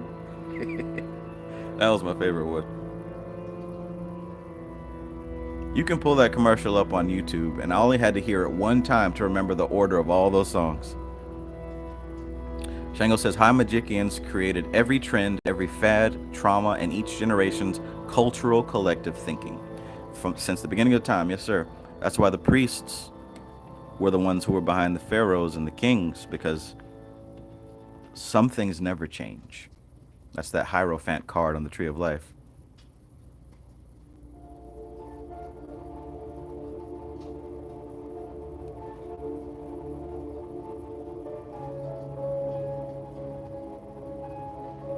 Lance Benefield says, I think listening to your information, Travis, creates a stargate within our conscious experiences. Well, hopefully, we are, like I said, everything is inside your subconscious mind. Every experience that you want to have and every experience that you've already had is in your subconscious mind. What we use external triggers for is to access it, to activate it. Please use this as an opportunity to activate yourself. That would probably be the best use of my content or anything in your life. Everything in your environment should be an activation key. Everything. Pain and pleasure, good and bad. You should turn it all into activation keys. You have the power to do that. This man is giving you the game in this book. You know, depending on your vessel, if you're able to contain it, you might be able to use this and do some real change in a short amount of time.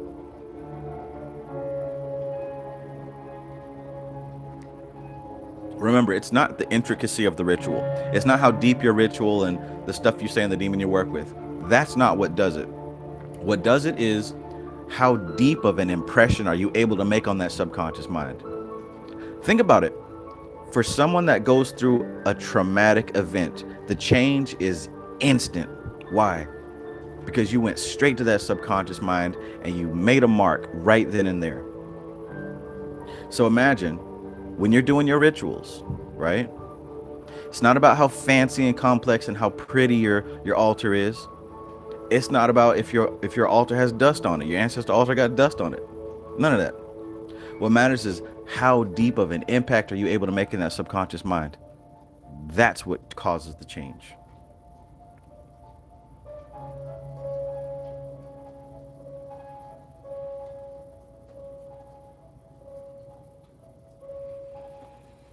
Veronica Archaga says, your channel plus spiders, webs times magic equals hypnosis. Yes, ma'am.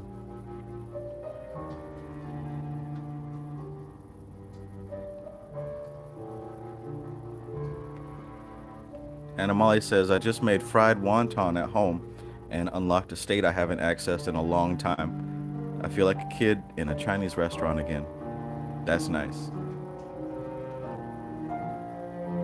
Sometimes if I go outside in the daytime and I just kind of chill in the sunlight and the cool breeze, I'll remember for an instant that I have felt that same breeze decades ago.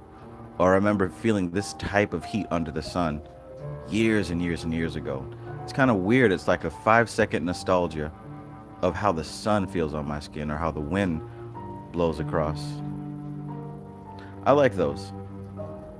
No necessary like visuals or scenarios come up, but it's just a certain feeling that, yeah, I felt this before and it was really nice. But again, this is how external objects trigger things within. The change, the beauty that I felt in that moment, it was already inside of me. It just had to be triggered. I allowed something external to activate it.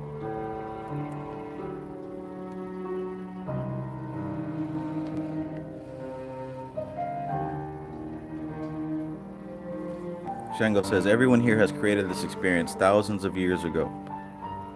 Physically, we are just arriving at this experience, the same as light from stars, an action that already happened that's left an impression.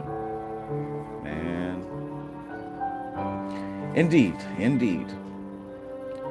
And to me, that's a reason why there's no point in worrying or stressing out. Because you're absolutely right.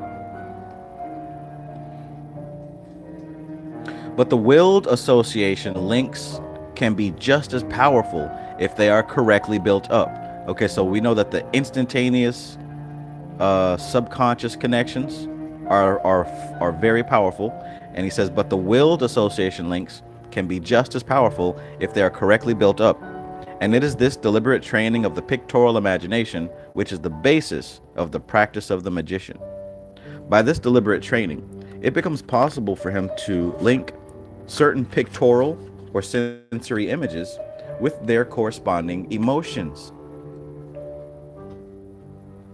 And the consciously directed associations causes the appropriate emotional response to appear whenever the sensory images are received. All this, however, is still on the surface of consciousness. He said we didn't even get deep with it yet. He said we didn't even get deep with it yet. Man. So check this out. Imagine for I'm pretty positive each one of us has gone through this experience at some point in our life where we see something and it immediately changes our entire vibe, right? Whether it's terror and fear, whether it's pleasure, there has been a moment in all of our lives where we saw something and it immediately changed how we were feeling, our vibe, our state, everything. Type yes in the chat if you felt that before, for better or for worse. You're going about your day, and then you literally see something, and immediately everything about you changes. The way you feel, what you're thinking about, hell, even your body posture.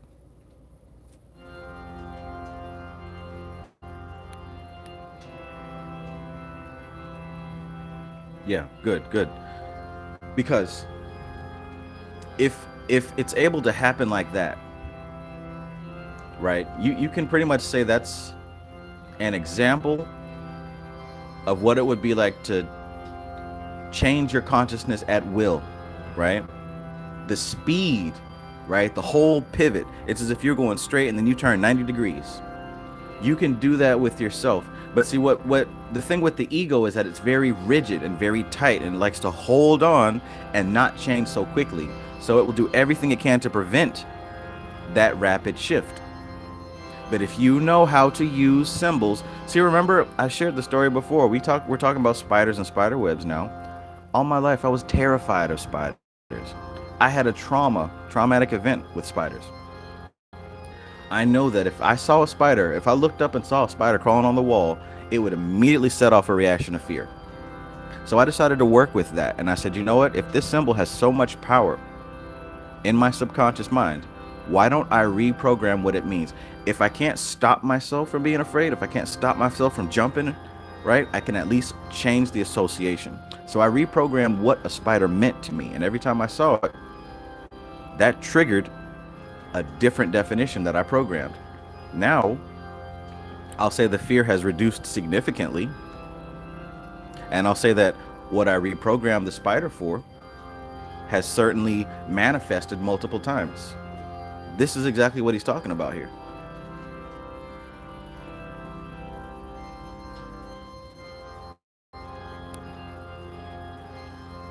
This is what he's talking about here.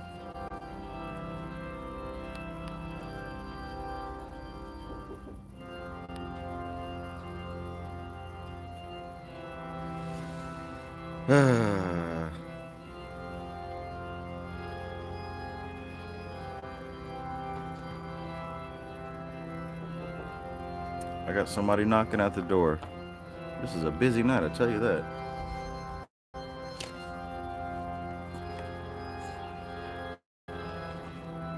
Oh,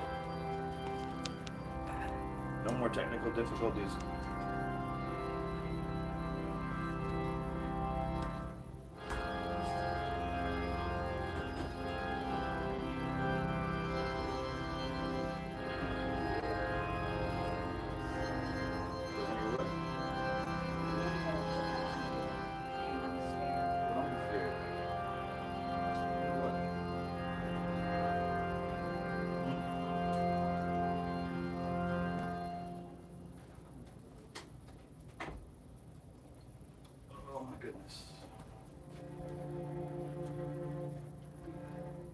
All right, let's get back to it.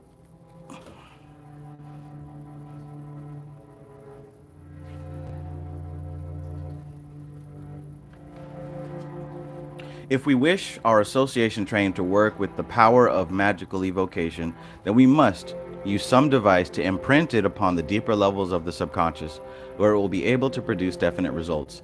For this purpose, some auto-hypnotic device may be employed, such as, for instance, the use of a rosary, or even the meditative repetition of the ritual itself. The rosary, of course, is usually associated with the Roman Catholic Church, but both Mohammedans and Buddhists use the rosary as a device for concentration. Y'all know that. That's called the Rudraksh, the type of necklace that I wear, and of us in this chat also wear. That's what he's talking about there. From that came the Catholic rosary. It was originally used for mantras. Another technical auto-hypnotic device is the use of what are known as the flashing colors, right? Those of you who've been with me for a while know about that from the Tatwas. We spoke about that and practiced that in the Inner Light Activation System class. But before evocation, and that's where you can use these Tatwas and these colors as doorways to enter the etheric plane and the astral plane. But before evocation of the subconscious can safely be performed, it is necessary that some work should have been put in on the foundation of character. And this work will be discussed in our next chapter. All right. The Kings of Edom, chapter 5.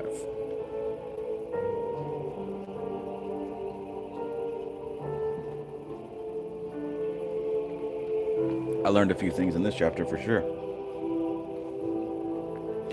Character training to the magician is something very different from that which the ordinary man considers it to be.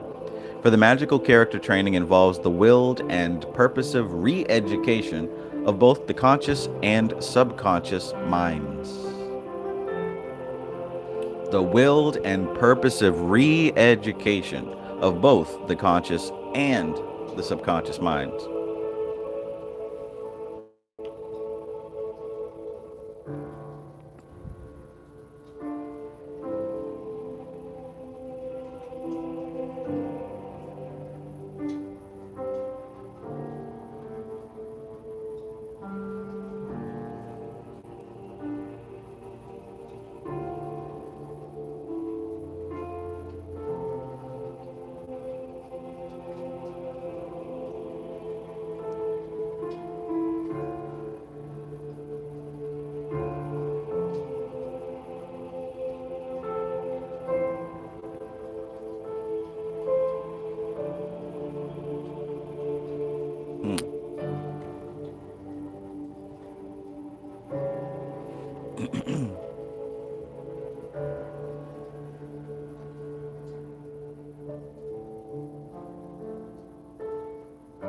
Ordinary methods of character building usually concentrate almost entirely upon the conscious mind, the subconscious levels being affected only slightly, if at all. Ordinary methods of character building usually concentrate almost entirely upon the conscious mind, the subconscious level being affected only slightly, if at all. It reminds me of how in Taught with Shruti, when she was talking about the ego and the different bodies, right? The physical body, the etheric body, astral body, mental body, causal body, that different rituals only affect certain bodies. Taught with Shruti goes very deep. It doesn't affect the causal body directly, as really nothing can, but it affects all the previous bodies, the physical, the etheric, the astral, and the mental, to the point that together they move the causal body.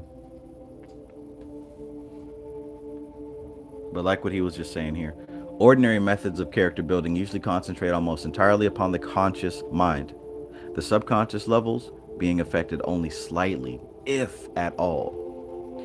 It must not be thought, however, that the magician is biased in the opposite direction.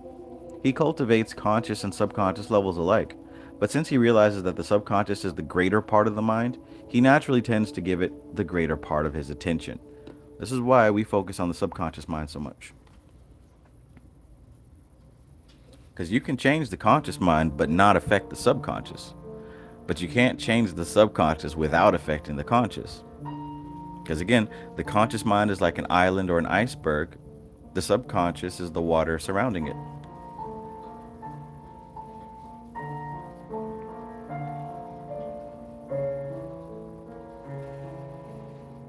Vincent L. Cristol, peace, peace.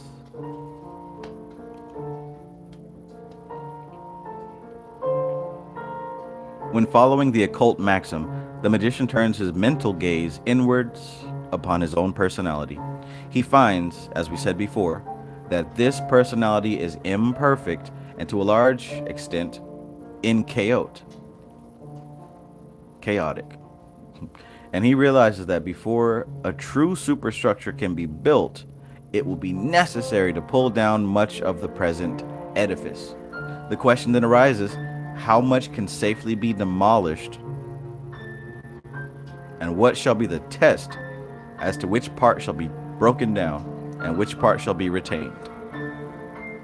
So now this is the Solve et Coagula chapter. This is where we're talking about tearing down the old you and building up the new you. And it has nothing to do with feel-good vision boards. This stuff, it's difficult because you have to let go of some things you may not be ready to let go of.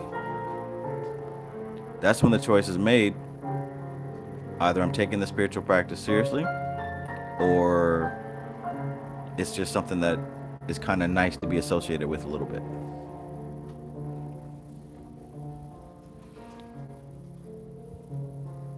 Richard Tracy, peace, peace. All right. This involves the consideration of what constitutes evil, since it is evident that it is the evil aspects of the personality which have to be broken down. But how shall we be able to define evil? Many things which are regarded by some people as evil are not so regarded by others. Is there any basic test by which we may judge? The answer is that there is such a test, which is set forth in the Kabbalistic systems in the story of Abram and the kings of Edom. The legend is to be found in Genesis, chapter 14, and for the purpose of this book, we may briefly summarize it here. Those who prefer to do so may then read the fuller account.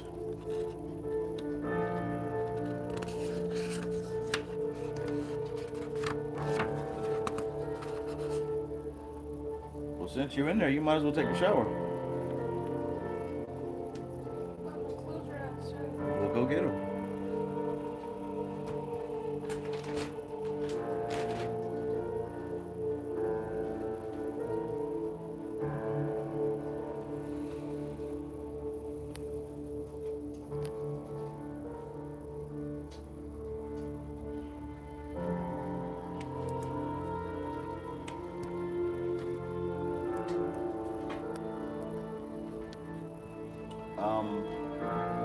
Is there a black towel in there? There is? Alright, use that black towel.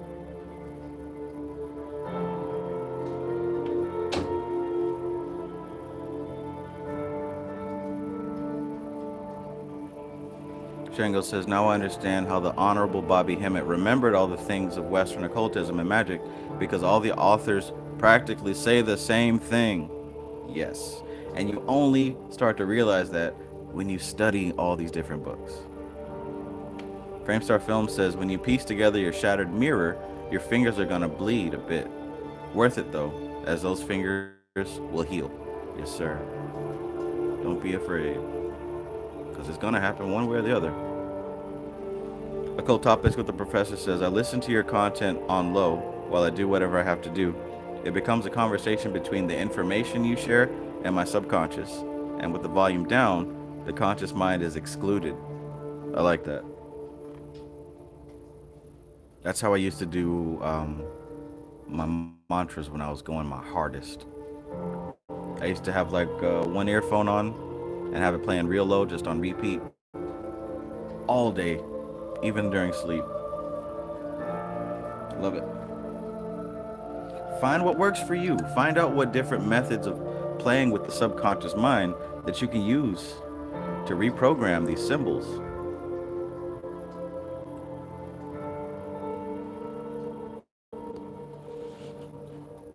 My friends. All right, let's continue. Briefly, Abram was leagued with certain kings in their fight against 4 other tribal rulers. And on learning that his nephew had been captured by the enemy, Abram fitted out a punitive expedition of his own and defeated the opposing forces, releasing his nephew in the process. Those against whom he fought are termed the kings of Edom, and in the Kabbalistic books are referred to as those who reigned before there was a king in Israel.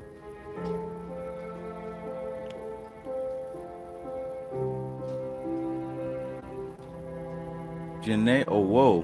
Peace, peace. Long time. On his return from the slaughter of the kings, Abram was met by that mysterious being Melchizedek, king of Salem, priest of the Most High God, who administered to him the mystic Eucharist of bread and wine, and blessed him. In the epistle to the Hebrews, this Melchizedek is described as without father or mother, having neither beginning of days nor ending of life. He abideth a priest forever. In all probability, the story can be taken at its face value. The nomadic chieftain Abram, in alliance with others, defeats the common enemy and is blessed by the local priest. The Kabbalists, however, regarded the books of the Old Testament in a somewhat different way. The Torah, the divine Nemos as it was written, was the body of the law. But just as the body is inert and useless unless it is ensouled, so the written law was useless without its informing spirit, the Kabbalah. Can anybody say exoteric, esoteric?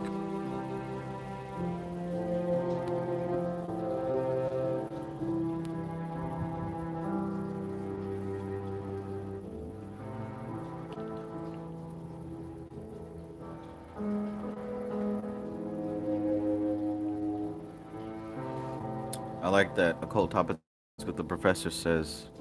The sleep method is even better, but the understanding that all is a trance state makes waking and sleeping the exact same.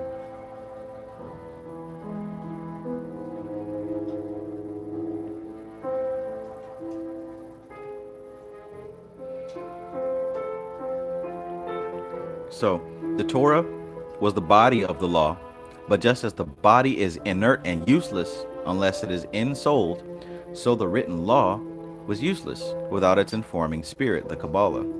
So the Kabbalah is the Shiva and the Torah is the Shakti. Interesting. So in the story of Abram and the kings of Edom, each character represents some part of the human personality, and the action of the story shows the interplay of those parts of the mind.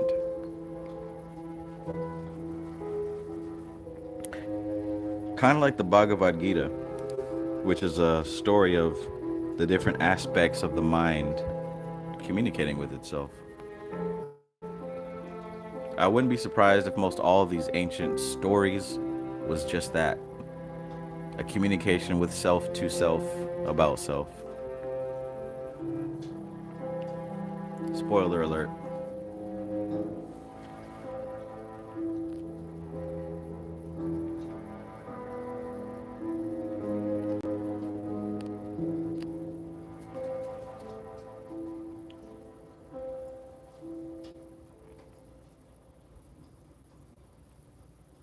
Before considering the esoteric and magical application of the story, let us consider the problem of evil in itself.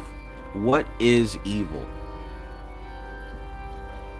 The magical doctrine is that there are several kinds of evil, some of which, to use a paradox, are not evil. The first type of evil is the innate resistance of form to force, right? The resistance from form to force.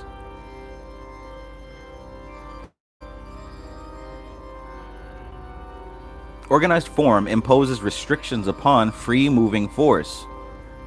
Right? We all understand that. At least to me, that's extremely self-explanatory. Organized form imposes restrictions upon free moving force. Right? At one point, you were a pure spirit. At some point, that pure spirit became attached to a body. The body now limits the movement of that pure spirit.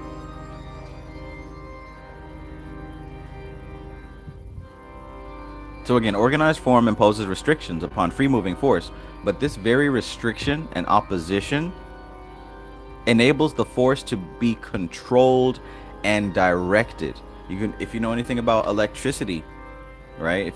I don't know too much at all, but I know that electricity is a wild force that can cause terrible harm. But because we've learned how to organize form for that force to flow through, it's given us some of the most beautiful experiences to date.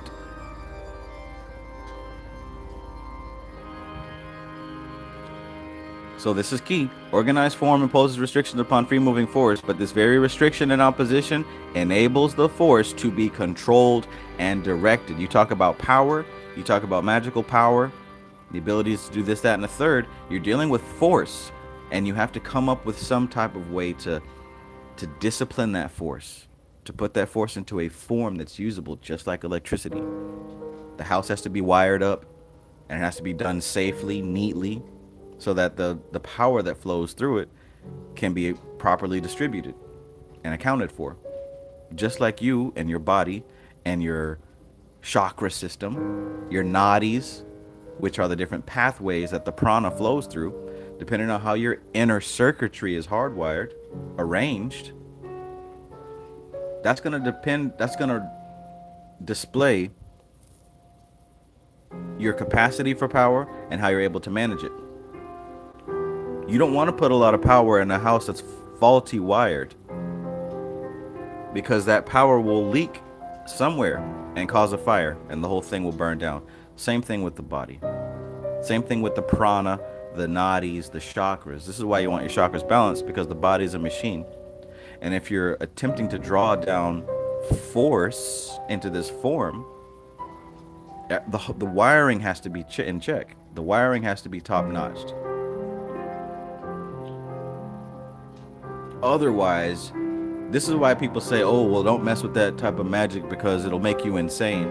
No, it's not. It's not the magic that makes you insane. It's someone whose house wasn't wired up correctly, and when they turn the juice on, something bust.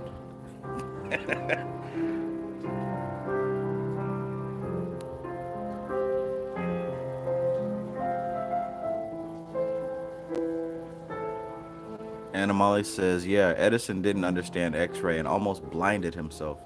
He couldn't control it, so he called it evil. He was fine with electricity, though."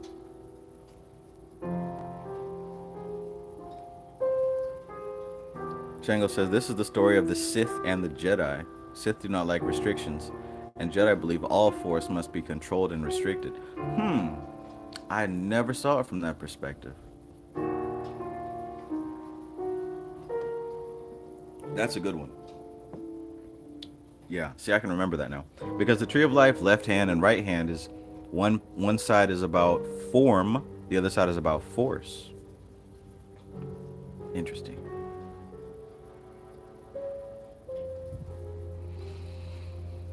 Okay. In physical life, we observe that the friction between the foot and the ground enables us to move forward. In a frictionless world, walking would be impossible and force ineffective. And this principle of restriction works in other fields.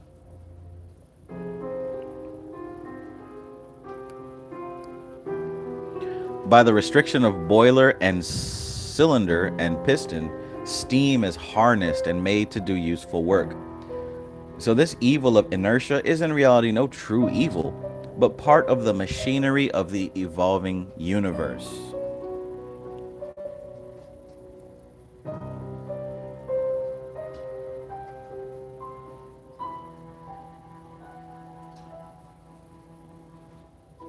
There is, however, a form of inertia which goes beyond this normal and beneficial one, and this form may truly be called evil.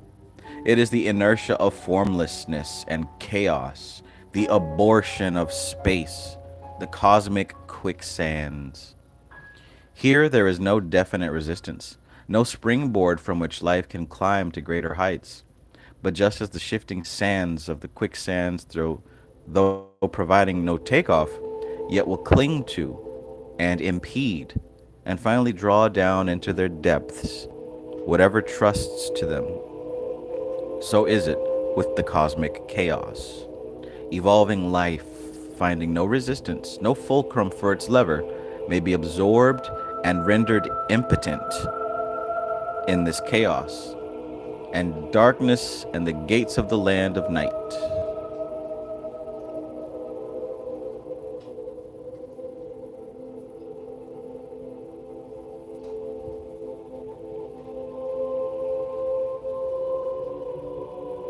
Reminds me of the darkness from Neverending Story.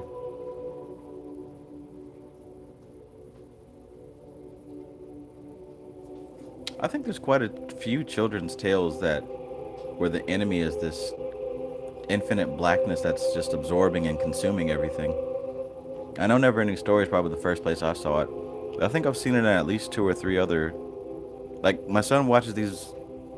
I don't know anything about these little shows on YouTube, these cartoons, but there's one where I don't know, like a crossover and all these different characters were trying to stop this blackness from consuming the entire land of imagination. Hell, I think this happened in South Park.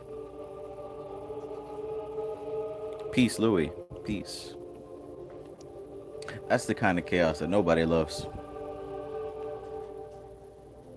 A third form of evil is that which is termed unbalanced force.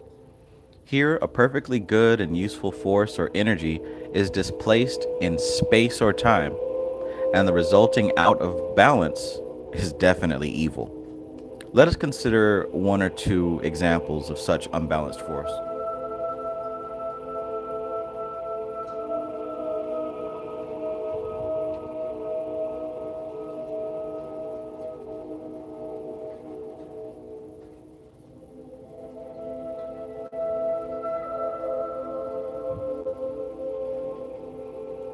Oh, that's right. There we go. Anna Molly says Moana. They did it creepy in that movie. Society Eject says Peter Pan and the latest Ant-Man movie. Ah.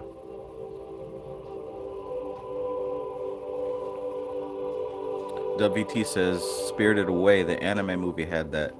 Venom and Spider-Man. Aku from Samurai Jack. The list goes on. Yeah. Yeah. Society Eject says Justice League. Shango says, sounds like the never-ending story. The darkness was called nothing. Nothing. Nothing. Nothing. So let's look at some examples of this third form of evil. This is probably the one that we actually see the most of, which is wrong place, wrong time, right attitude.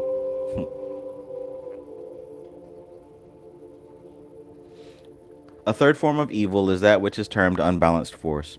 Here, a perfectly good and useful force or energy is displaced in space or time, and the resulting out of balance is definitely evil. Let us consider one or two examples of such an unbalanced force. The coal in the grate is serving a useful and beneficial purpose, giving warmth to the room. Should it fall out upon the carpet, however, it immediately becomes evil. It sets the room alight, damages property, possibly causes loss of life. The water in the bath is good, but the same water escaping from the bath and cascading down the stairway is evil. These two instances may serve as illustrations of displacement in space, right? So you get that? There are things that are great as long as they are in their place for us, right? And when they become out of place, they become evil right away.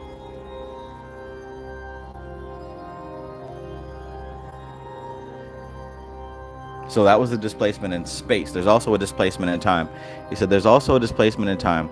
This may be of two kinds: reversion to the past or anticipation to the future. Reversion to the moral and ethical standards of a lower and primitive level of human culture is, to the modern civilized man, evil, since it is a definite regression in evolution.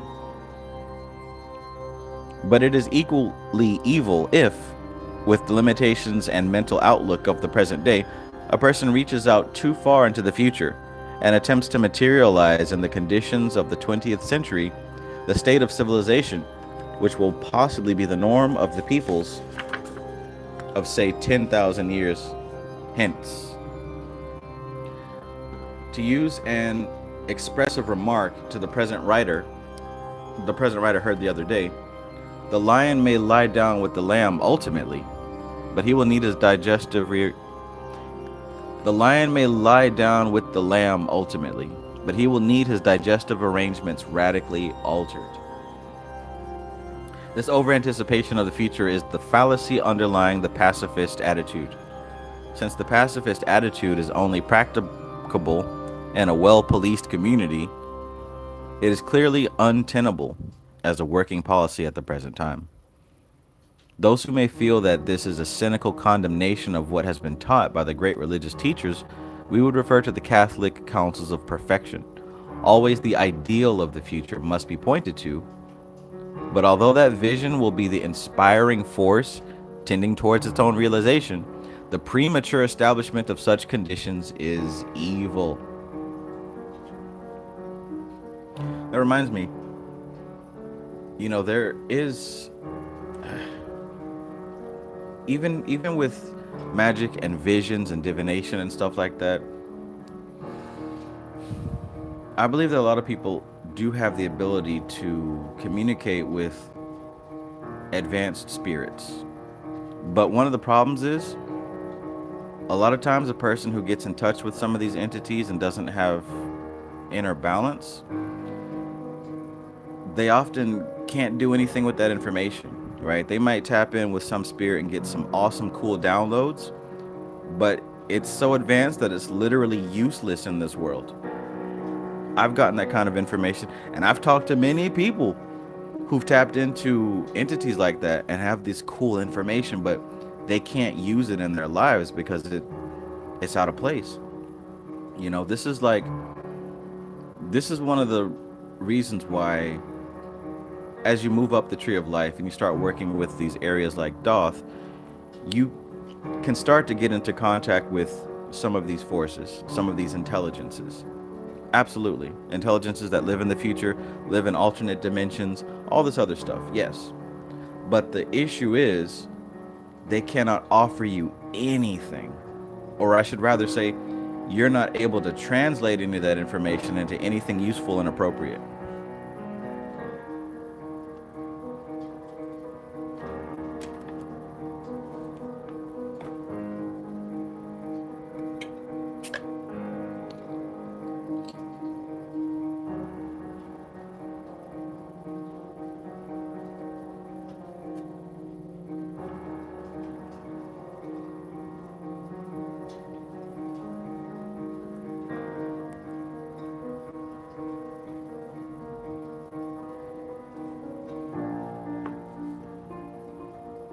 Misunderstood World says the music.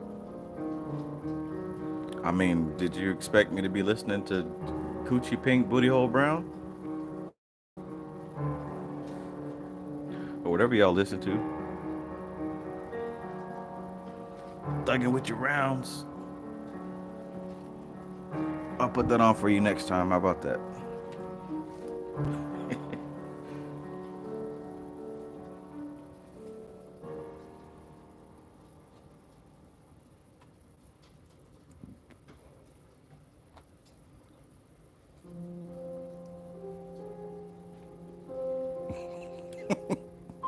Ski.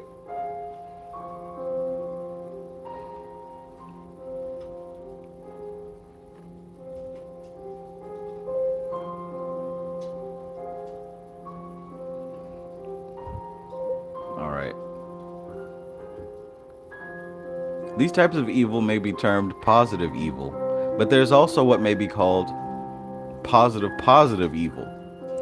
Here we come to a point which, in these modern days, is often overlooked: the existence of organized evil. It seems as though the materialistic hangover from the last century has raised some unconscious inhibition in the minds of modern men, so that it is extremely difficult for them to realize that organized evil can and does exist, both on the physical and superphysical levels. The calculated beastliness revealed during the war should have opened the eyes of some of our idealists to the possibility of organized evil. We say should have, advisedly, since some friends of our idealists to the core told us recently that all the stories of atrocities were absolutely without foundation. All were merely propaganda, since no one could be so evil to do such things. It was suggested that they should attend the courts and listen to a little of the evidence given there in some of the more sordid cases which come up for trial in this country.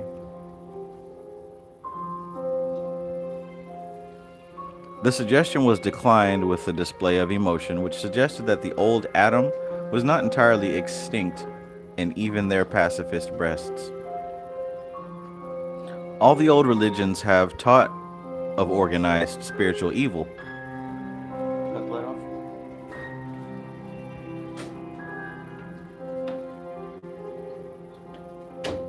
And the Christian faith has personified it as Satan. Hey, careful.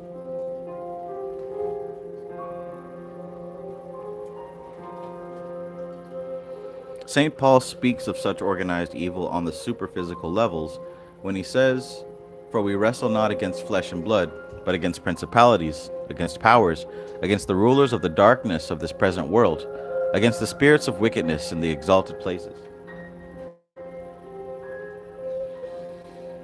Ephesians chapter 6, verse 12. In the process of the evolution of the universe, energy of various types has been misplaced and has been added to the misdirected thought of the whole of evolving humanity throughout the ages. So the psychic atmosphere of this planet periodically becomes charged and overclouded by the evil vibrations until at certain points in time, the evolving life is checked.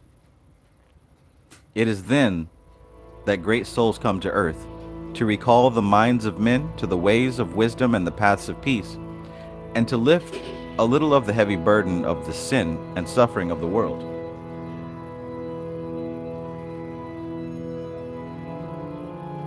The most momentous and significant of these evolutionary cycles came some 2,000 years ago, when the nadir of the descent of life into form was reached.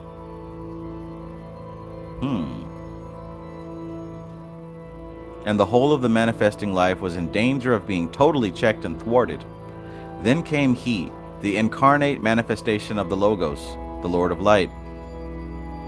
And through his identification of himself with the whole human race, he gathered up into himself all the evil conditions of the planet, and by the power that was his, he transmuted them into higher conditions and influences, a world alchemy.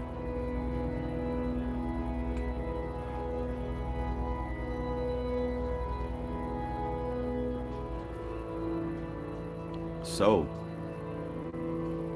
too, by his life and death, he established a line of direct contact between the transcendent God and evolving humanity, along with there might flow into the world soul the regenerating divine forces, and thus a new and living way was made, whereby mankind might enter into the most holy place. In the parable of the prodigal son, we find that not only did the prodigal son set out on his long and painful journey home, but that when he was yet a long way off, his father saw him and ran to meet him. So the transcendent Logos hastens to his evolving children as they tread the path that all humanity must tread. And so the Lord of Love, who is also the Lord of Balance, gives equilibrium to the unbalanced forces of the universe. So is it also in the heart of each individual. And for this reason, the magical student is told in one ritual that he may receive the holy bread of life, everlasting, and the chalice of eternal salvation, when you shall have slain the kings of unbalanced force in your own nature.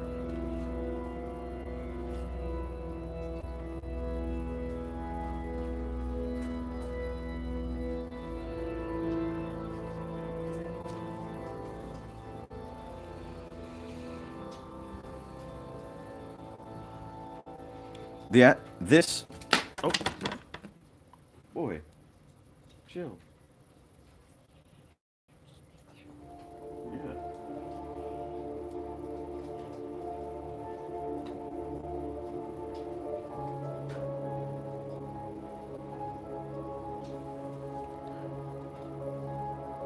This acquisition of balance is of paramount importance for anyone who desires to operate the higher magic, whereby his indwelling spirit may manifest itself through the veil of the earthly tabernacle And it is for this reason, too, that in the Eastern tradition, it is said that discrimination is the first virtue of the path.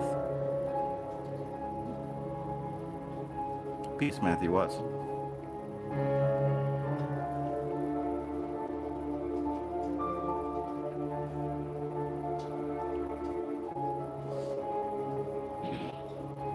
Discrimination is the first virtue of the path. Absolutely. For the power of the indwelling light pouring through into the lower personality energizes and activates all its levels, good and bad. Dissociated complexes explode, as it were, and the whole psychic and mental nature is thrown into ferment. So therefore, whosoever unworthily and with unbalanced personality drinks of the grail of the holy guardian angel, drinks to his own condemnation, as the mighty forces he has invoked tear through him, inflating his false egoic sense, intensifying his unbalanced passions, and finally commencing the disintegration of the personality itself. For such a one, his symbol is the blasted tower. You know, that's the tower card, right? For the house of his life is destroyed by the fire of heaven, and he goes forth, fleeing where none pursueth. A son of perdition, a wandering star, for whom is reserved the blackness of darkness for the ages of ages. That such a fate awaits all who essay the magical art is, of course, untrue, and as a matter of observation, the magical rituals properly used can be of the greatest assistance in producing that state of inner equilibrium, which is the basis of the great work. The neophyte is cautioned that, above all things, he must cultivate true humility, not the humility of Uriah Heep, but the humility of him who said, I am amongst you as one who serves. You'll see that a lot in W.E. Butler's books. I am amongst you as one who serves. In the first grade of certain mysteries, the neophyte approaches the East in the ritual position of humility, head bowed and palms outward turned, and he is instructed that only by selfless service of the light can he gain power to go forward into the most holy place. So you might have noticed a very Christian flavor in that last chapter. It's kind of ironic. The guy that joined talking about Jesus in the chat. I've had at least 3 or 4 people commenting on this particular book study about, oh, you need to find Jesus and this is evil and da-da-da-da-da. But it's like, if only you knew. This guy was literally a Catholic. He worked in the Catholic Church. He was a priest for many, many years. The person writing this book knows more about your religion than you do. Coming to my channel talking that yin yang.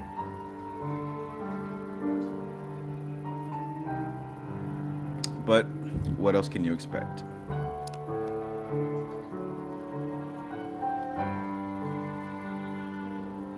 Jesus, Jesus, Jesus, Jesus. And to be honest, just like every other spirit or spiritual practice, you gotta remember the people who taught you probably don't know much of anything. They probably just got what they know from someone else who got what they know from something they heard from someone, passed down through hearsay, not through study. What makes us different is that we literally sit down and spend the time to study, to clarify, and to organize our thoughts. Most people don't do that. They just take whatever information sounds right or they're told is correct and they keep on moving with it, right? They keep on moving with it. So when I think about Jesus, like it doesn't boil up any rage in my heart, like some people, I guess. Jesus never did anything bad to me. Maybe Christians, right? Maybe Christian people have been shitty. I think that there's more to the story of Christ and the concept of Christ. I think if it can be looked at from an occult lens, you might actually find something extremely useful. But be careful not to mix Jesus with the Christians who hurt you in your past.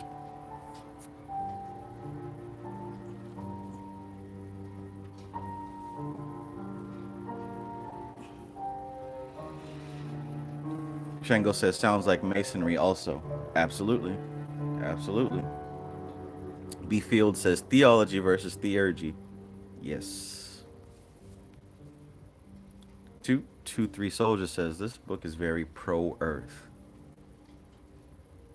I could see where you can make an argument for that. Framestar Film says, sacrifice of self in service of your divine light whole. Right, right. That's one thing, because like people hear the word service and humility, and they might wrinkle up their nose. I bow before no man. Except that man that has the power to cut your bills or to not give you that paycheck.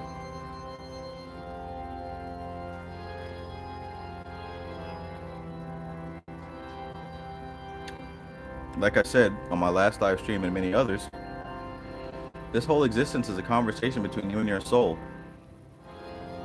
This service, right? I'm amongst you as one who serves. We're not talking about a slave. We're talking about one who understands that all of nature is an extension of self. It's an extension of self. If I serve others, if I'm helping other people, if I'm going out of my way and giving, my energy isn't being drained, right? I'm not slaving to someone. I'm giving back to something that really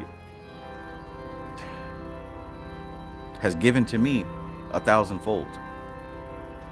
It's not the people, it's the spirit behind the people.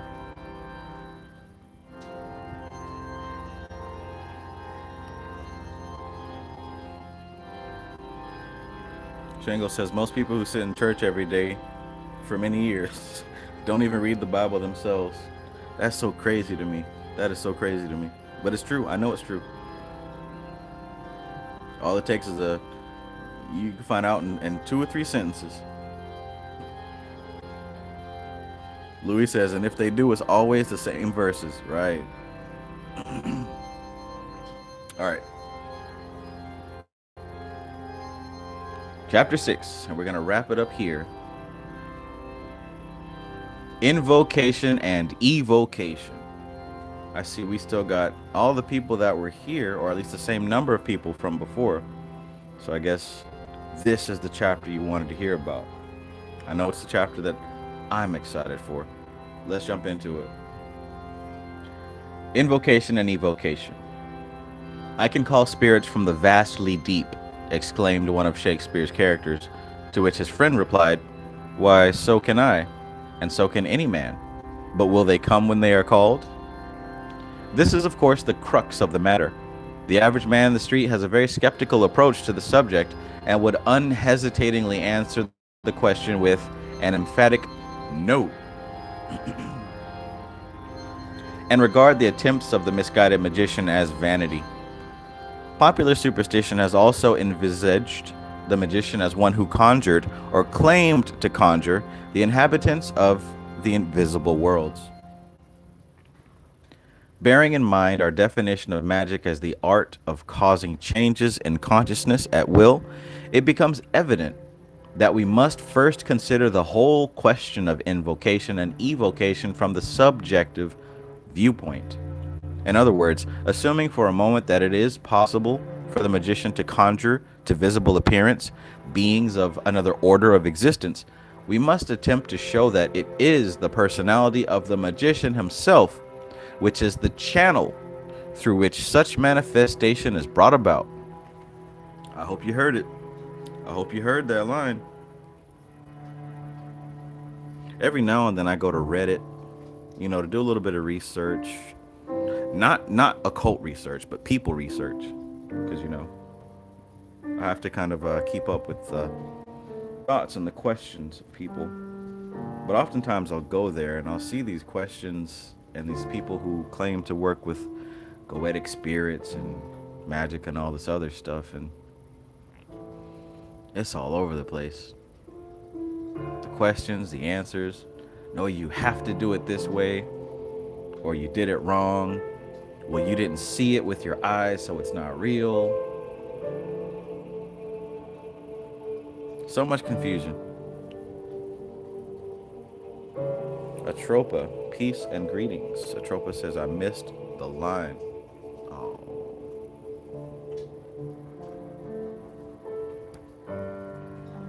Well, for you, Atropa, I will read it one more time. Here we go. Bearing in mind our definition of magic as the art of causing changes in consciousness at will, it becomes evident that we must first consider the whole question of invocation and evocation from the subjective viewpoint. In other words, assuming for a moment that it is possible for the magician to conjure to visible appearance beings of another order of existence, we must attempt to show that it is the personality of the magician himself which is the channel through which such manifestation is brought about.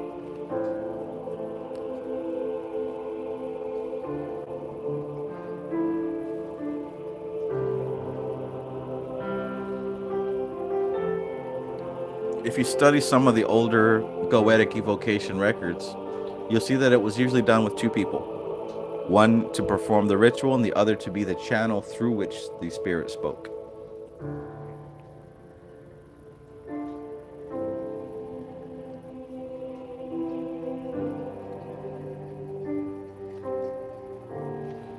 It is a cardinal principle in the Western esoteric schools that the planes of nature are discrete, not continuous, i.e., that each plane of existence has its own laws and its own peculiar method of working, and does not exert a direct influence upon any other plane. Whatever influence is exerted is of indirect or inductive nature. The phenomena of electrical induction furnishes a very close parallel to this statement. If a coil of wire carrying an alternating current or a varying current is brought close to but not touching a similar coil of wire which is connected to a galvanometer and is not carrying any current, it will be found that as the current carrying coil is brought near to the other, the meter will record that current of electricity has been generated in the latter. Right? Right? So when we talk about these different planes, physical plane, etheric plane, astral plane, mental plane, yes, they each have their own rules and their own laws, and they are connected in the same way that he described, where if you take an electric coil and put it close to another electric coil, you can read that same voltage in the other. Or if you've got two violins sitting on a metal table, if you play one violin, the vibrations are going to channel through the air, through the metal, and through that same violin and resonate on those strings. So even though you're not touching the other violin, it's still going to sound off with that note that you're playing. Likewise, the physical plane, the astral plane, the mental plane work that way. When we say as above, so below, when we say, oh, you're doing such and such in the astral plane to make a change in the physical plane, well, this is how. What's the word? Sympathetic magic. Sympathetic magic. Patterns that echo. That's why this works the way it does.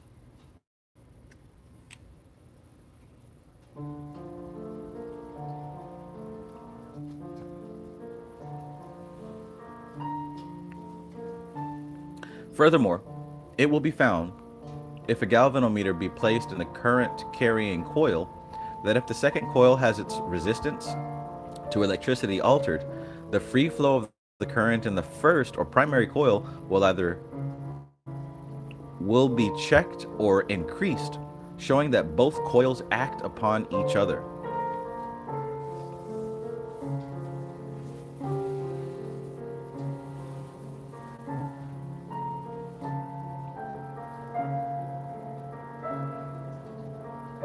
Oh yeah, dots connected. I get it. Good stuff. Good stuff in the chat. I'm glad this is helpful, my friends.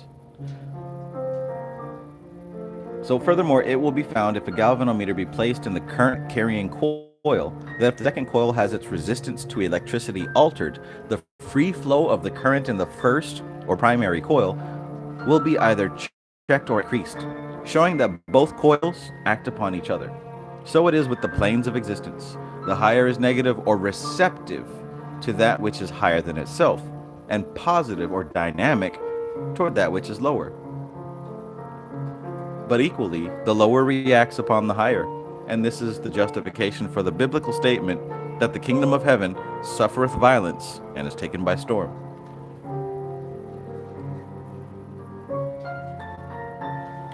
So understand this, you've heard this, if you've been following my live stream, my book reads, you've heard this concept many times.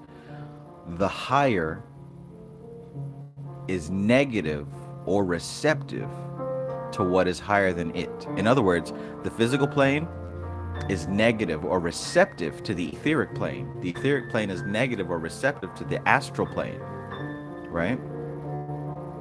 But it's positive or dynamic towards what is lower. So the astral plane is positive and dynamic to the etheric plane, positive and dynamic to the physical plane. What does that mean?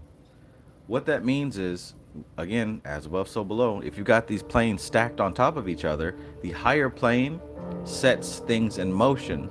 The lower plane receives that which is set. Everything begins as a thought. When we gather sufficient emotional atmosphere around that thought, we start to give it visual images, sounds, we start to see it, we start to flesh out an actual scenario in our minds. We let that ruminate, marinate, saturate, and then finally we start seeing clues and synchronicity that that thing which we set in motion is starting to manifest. This is literally how it happens. How many times have you done a ritual, drawn a sigil, made a claim about something, and now you're starting to see synchronicity that it's happening, right? Every now and then you'll see like a reminder or a clue. That's because you set it in place in a higher state, on a higher plane.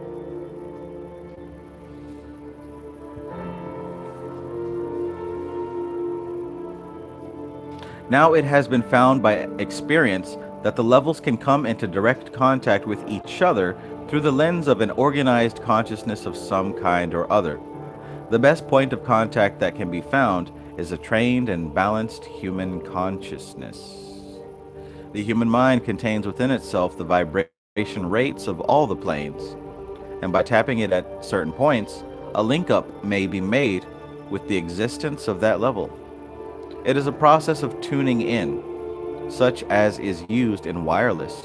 And once again, the electrical analogy is very close. When we tune in to our favorite radio program, whatever it may be, we do not hear the actual voice of the singer or the actual sound of the instrument. What we hear is a reproduction, a projected reproduction of the actual voice or sound.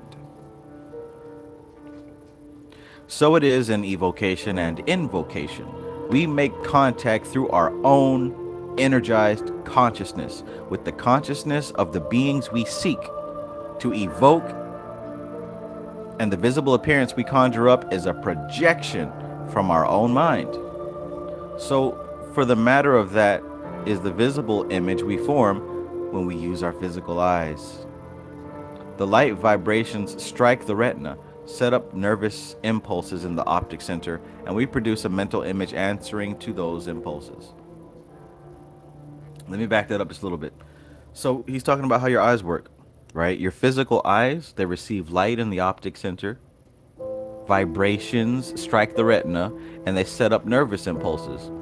We then take all that vibration that the eye received and the mind turns it into an image. What you're seeing with your eyes is not what you're seeing with your eyes. Your eyes are picking up vibration. Your eyes are picking up vibration, color vibration. Your mind translates it into an image, right?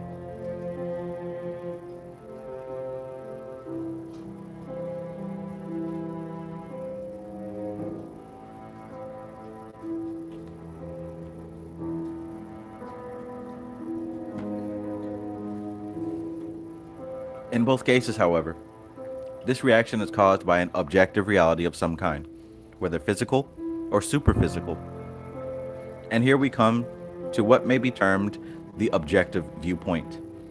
The magical tradition declares that all of these existences exist per se and have their own place in nature. But, and this is important, the appearances which are seen are conditioned by the subjective mental machinery of the magician himself.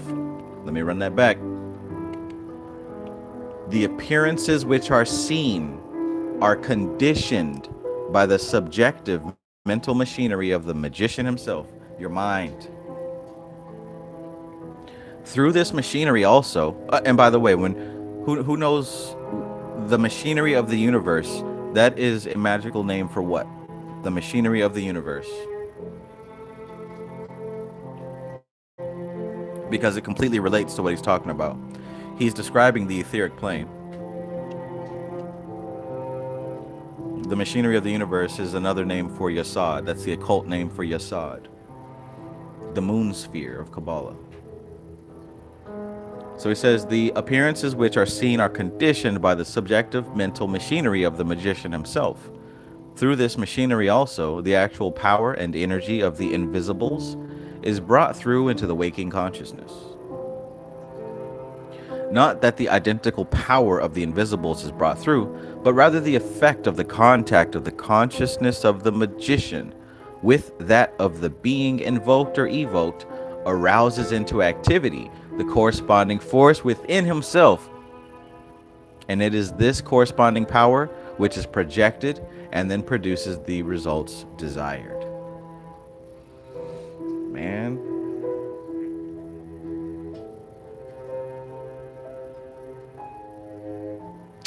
I'll read it again because this is because I'm not highlighting it, but this is important. The appearances which are seen are conditioned by the subjective mental machinery of the magician himself.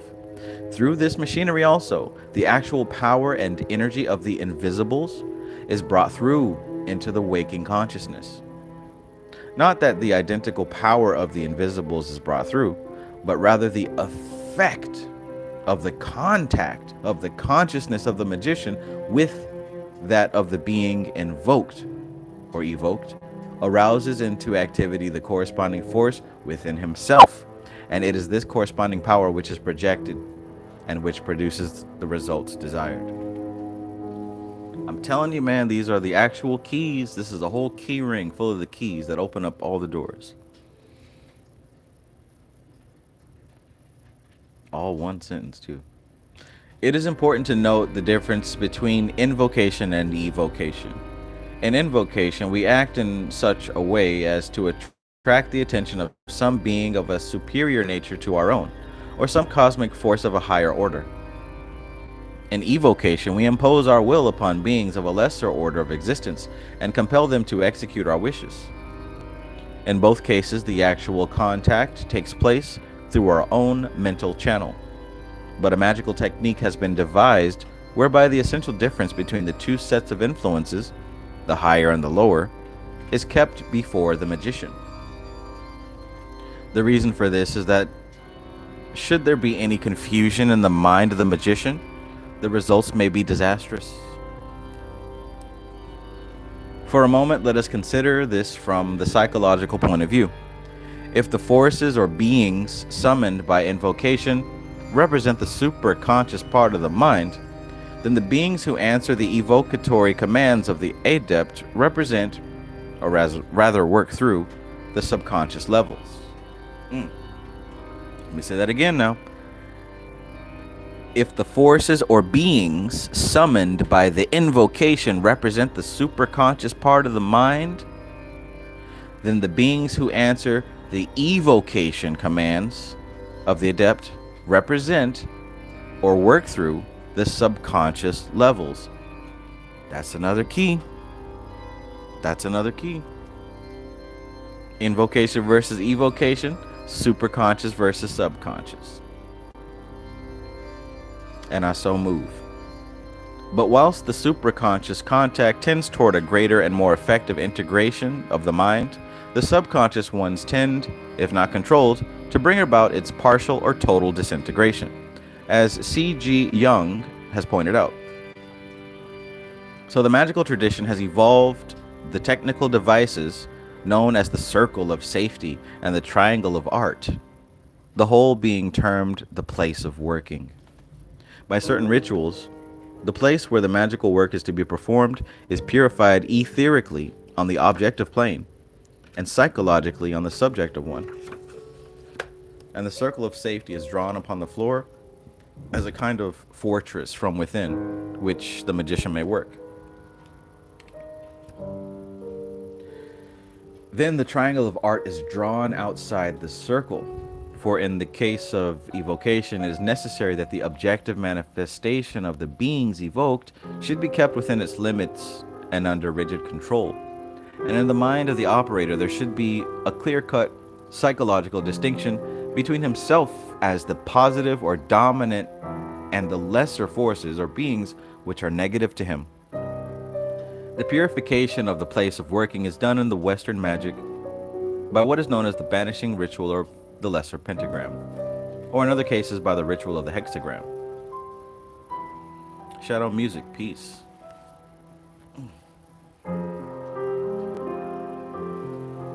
The lesser pentagram ritual is more often used, and its efficiency can be vouched for by the present writer, who has performed it on many occasions. It is a combination of geometric signs made by the operator, names of power which are intoned by him, certain mental images which are visualized very strongly, and the definite invocation of certain archangelic powers. Again, looking at this from the psychological angle, we are asserting by word and sign the sovereignty of the higher self, whilst the invocations we draw down upon ourselves certain of its powers, powers which are released by the action of existences of another order upon it.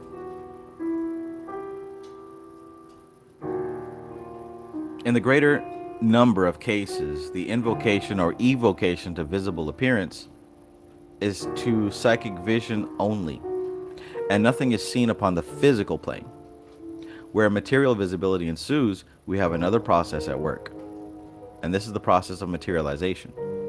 For such materialization to take place, it is necessary that there should be present some source of the peculiar substance termed by the spiritualists ectoplasm. One such source, and that the most effective, is the bodily organism of one of the people known to the spiritualists as materialization mediums. They are people who possess a certain little understood power which enables them to give out this ectoplasm in large quantities. Ectoplasm is so named because it is a peculiar plasma or living substance which is exuded from, and manifests outside of the physical organism of the medium. It appears to be capable of being molded by thought and desire into forms. In fact, one of its characteristics is an innate tendency toward organization. The data so far obtained by the spiritualists and by open-minded observers, such as Sir William Crookes, Baron Schrenck-Notzing, and Dr. W.J. Crawford, suggest that this ectoplasm is the basic substance of living protoplasm, and as such is the matrix of the physical organism. So here's the thing, guys. Every body who is attracted to magic and spirituality has some type of perk, or I should say. You know, a lot of times you play games like, I don't know, Fortnite and Grand Theft Auto, hell, even The Sims and Call of Duty. You can activate perks, which gives you like an edge, right? It gives you a particular skill that you're really good at. Well, there are some people who have this perk of being clairvoyant. There are some people who have a perk of speech. As a matter of fact, in the Bible, it talks about these different spiritual gifts that people can have, right? What I found largely is that there's two categories of people. There are the Orphic magicians and there are the Hermetic magicians. The Orphic people, they are very sensory and they feel their way through it. The Hermetic magicians, we're very mental and we think our way through it. We're the ones that read all these damn books. Where the Orphic magicians, they just go outside and talk to the animals and the trees and they manifest just like that. Within, I would say within that orphic category, there is a rare few who are actually able to kind of, who have an easier time connecting with these spirits, communicating with them, dreaming about them. And there are some who even have a perk activated to manifest them. Now, what you'll often find is that these people don't have training and they don't have anyone around them that can help them. So, where do you think they end up? It's very rare for somebody to be young with that and to grow up in a household where they can learn to not go insane or not be told that they're insane by the people around them.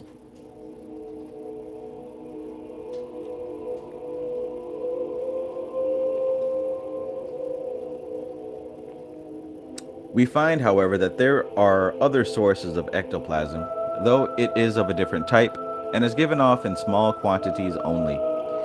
Before passing on to these sources, we may briefly mention one method of obtaining sufficient ectoplasm for materialization to take place. This method is the use of fresh animal blood. It is a method known throughout history and is referred to by Homer. There is an obscure Gnostic legend which says that the golden bells worn upon the dress of the Jewish high priest were designed to warn the beings evoked by the blood sacrifices of the temple to assume human shape instead of their own grotesque forms.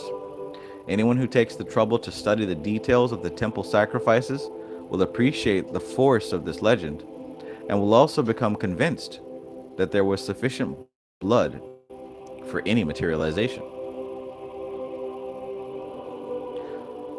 One can vouch for the efficacy of freshly spilt blood as a basis of such materialization. Quite recently, a case of haunting investigated by the present writer proved to have as its basis of manifestation just such blood emanations. Once the material basis was removed, the manifestations ceased to be objective, and the subjective psychic atmosphere was easily cleared by a banishing ritual. We may note in passing that many cases of hauntings are due to the efforts of so-called dead person to make contact with the world he or she has left behind. And the spiritualists have developed a very effective technique which allows the discarnate person an opportunity to make a conscious contact with those on the earth who are able, by their knowledge of psychic matters, to help in the necessary adjustment of new conditions of life. Thank you for that, Society Ejects. The verse I mentioned talking about the spiritual gifts, 1 Corinthians 12, Ephesians 4, 11, 16.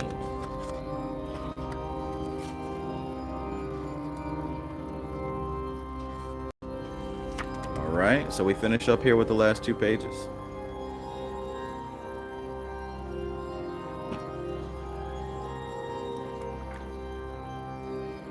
Thank you all for being here. I hope that you learned something useful and appropriate. Don't forget to hit that like button.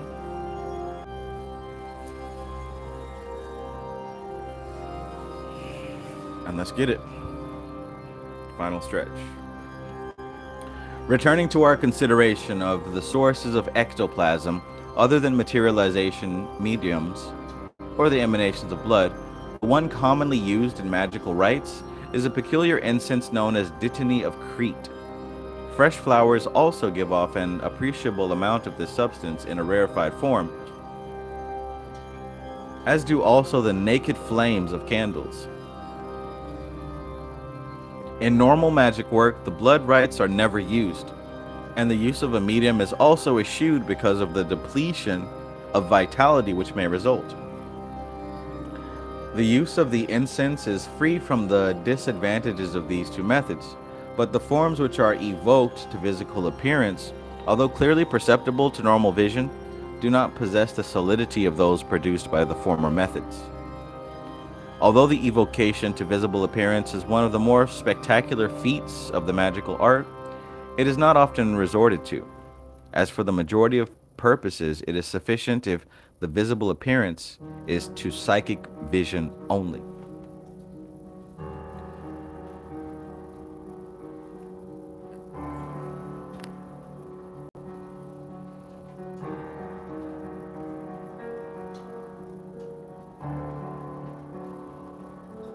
Atropa says, I grew up with that, but my mother never told me I was insane. She just warned not going around telling people or they would think I was crazy. She still tries to give a logical explanation, but I know. Right, right. Like I said, it's very rare to find assistance before things get out of hand. So I'm very happy that your mother knew what was going on, was able to help.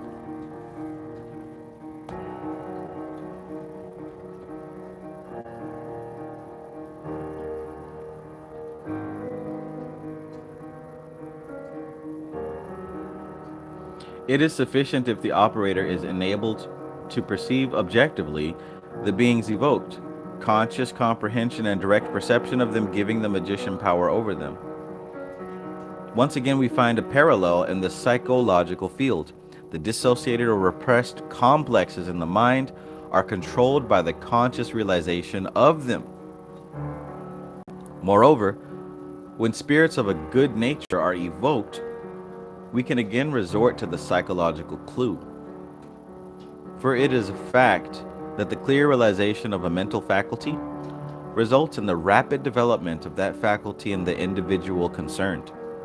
And such a subjective realization means also that by virtue of a law of sympathetic induction, we come into contact with objective beings and forces of a similar type existing in the inner worlds. It is this which gives validity to such statements in the medieval grimoires or magical books as the spirits of Mercury give understanding of science.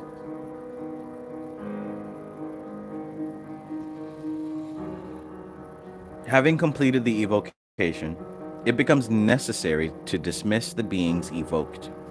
We may employ an electrical analogy here and say that it is necessary to discharge our charged circle, to earth it, and so return our evoked force to its normal place in the natural economy. This dismissal is performed by the license to depart. Here is a typical charge of dismissal. The magician makes upon himself the Kabbalistic cross and addresses the beings he has invoked thus: Because ye have duly appeared to us and performed that which ye were charged, depart now in peace to your own habitations. Peace be between us. Be ye very ready to again obey the summons, and may the blessings of Adonai be upon you, as ye may be able to receive it. The magician then proceeds by the technical device of the closing of the gate to withdraw his attention, both conscious and subconscious, from the inner plane levels and to refocus upon the physical plane. This is the most important, as it prevents the disintegration of the mind, which results from the habitual, uncontrolled evocation of the subconscious. Run it back, run it back, run it back. The magician then proceeds by the technical device of the closing of the gate to withdraw his attention, both conscious and subconscious, from the inner plane levels and to refocus upon the physical plane. This is most important, as it prevents the disintegration of the mind, which results from the habitual, uncontrolled evocation of the subconscious. I went through that. I would recommend you avoid that if possible. Where the magician has been invoking higher intelligences, the license to depart is unnecessary, but the closing of the gates is important just the same.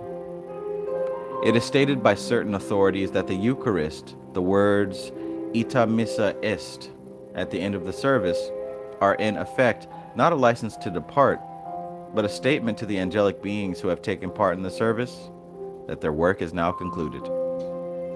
It is not a peremptory dismissal.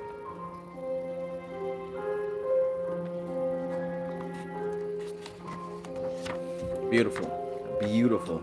So look, these 3 chapters, in fact, this whole book, really dropped for you the clues of how to fine-tune your magic. I'm not playing, and I'm not just saying this.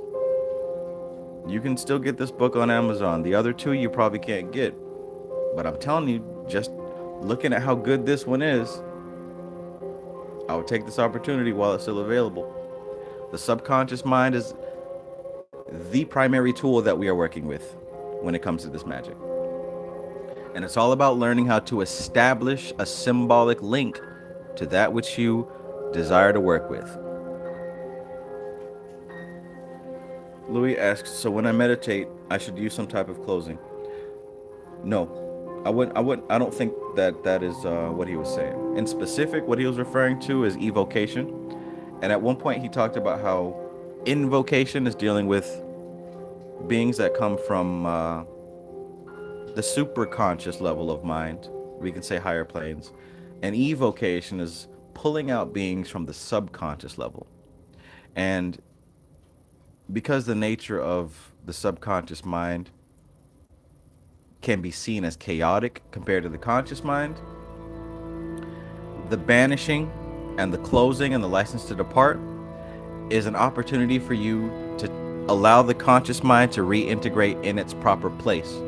Because continually dipping into the subconscious and out of the subconscious may have an adverse effect for many people. Hell, it had an adverse effect for me. So all these symbols of the circle and the triangle and a sage and like all these different things, when you just take the internet's advice, it seems like decorations. But when you look up the symbolic meaning of them, what I have found is that, okay, so this is boiling down to another symbol, right? The closing is a symbol letting your conscious mind know, okay, time to go back to paying the bills, eating and shitting, surfing the internet. Because if you don't make that transition clear, it's very easy for you to have things leak. You know, we talked about the house and the circuitry, the hardwire that wasn't proper, and something would bust, right? Blow the fuse out, that kind of thing. All right, so look, we did it. We did it. I had 2 or 3 technical difficulties, but we were able to make it back and finish this thing. Everybody is still here, which is fucking cool. I appreciate you guys as always. I hope that you learned something that you can use. You know, if you don't have the book, well, you got the video. You can rewind, take some notes, put this stuff into practice. I'm telling you, there were keys dropped. There were massive keys dropped. I don't know what everybody else is talking about. I don't really care. But there were massive keys dropped in this live stream. Those who heard it, put it to use. Go forth and conquer. All right, so I'm out. Have a great night. Continue to be the cream of the crop. Because like I said, I do my research looking around in different magical groups and online forums and stuff. You know, stuff that's out there for free, basically. Man, y'all are the best. I know everybody says that their audience and their subscribers are the best, but man, at least y'all have the patience to endure books and attempt stuff, right? Other people, they just give up and go to something else. All that to say, y'all are awesome. I appreciate you. Like minds, think alike, resonate, vibrate, peace, love, hair grease, dark side, chaos, all that good stuff. Have a good night. This is TK Trav, aka Travis Magus. You're with LVX777. I love you guys. Peace.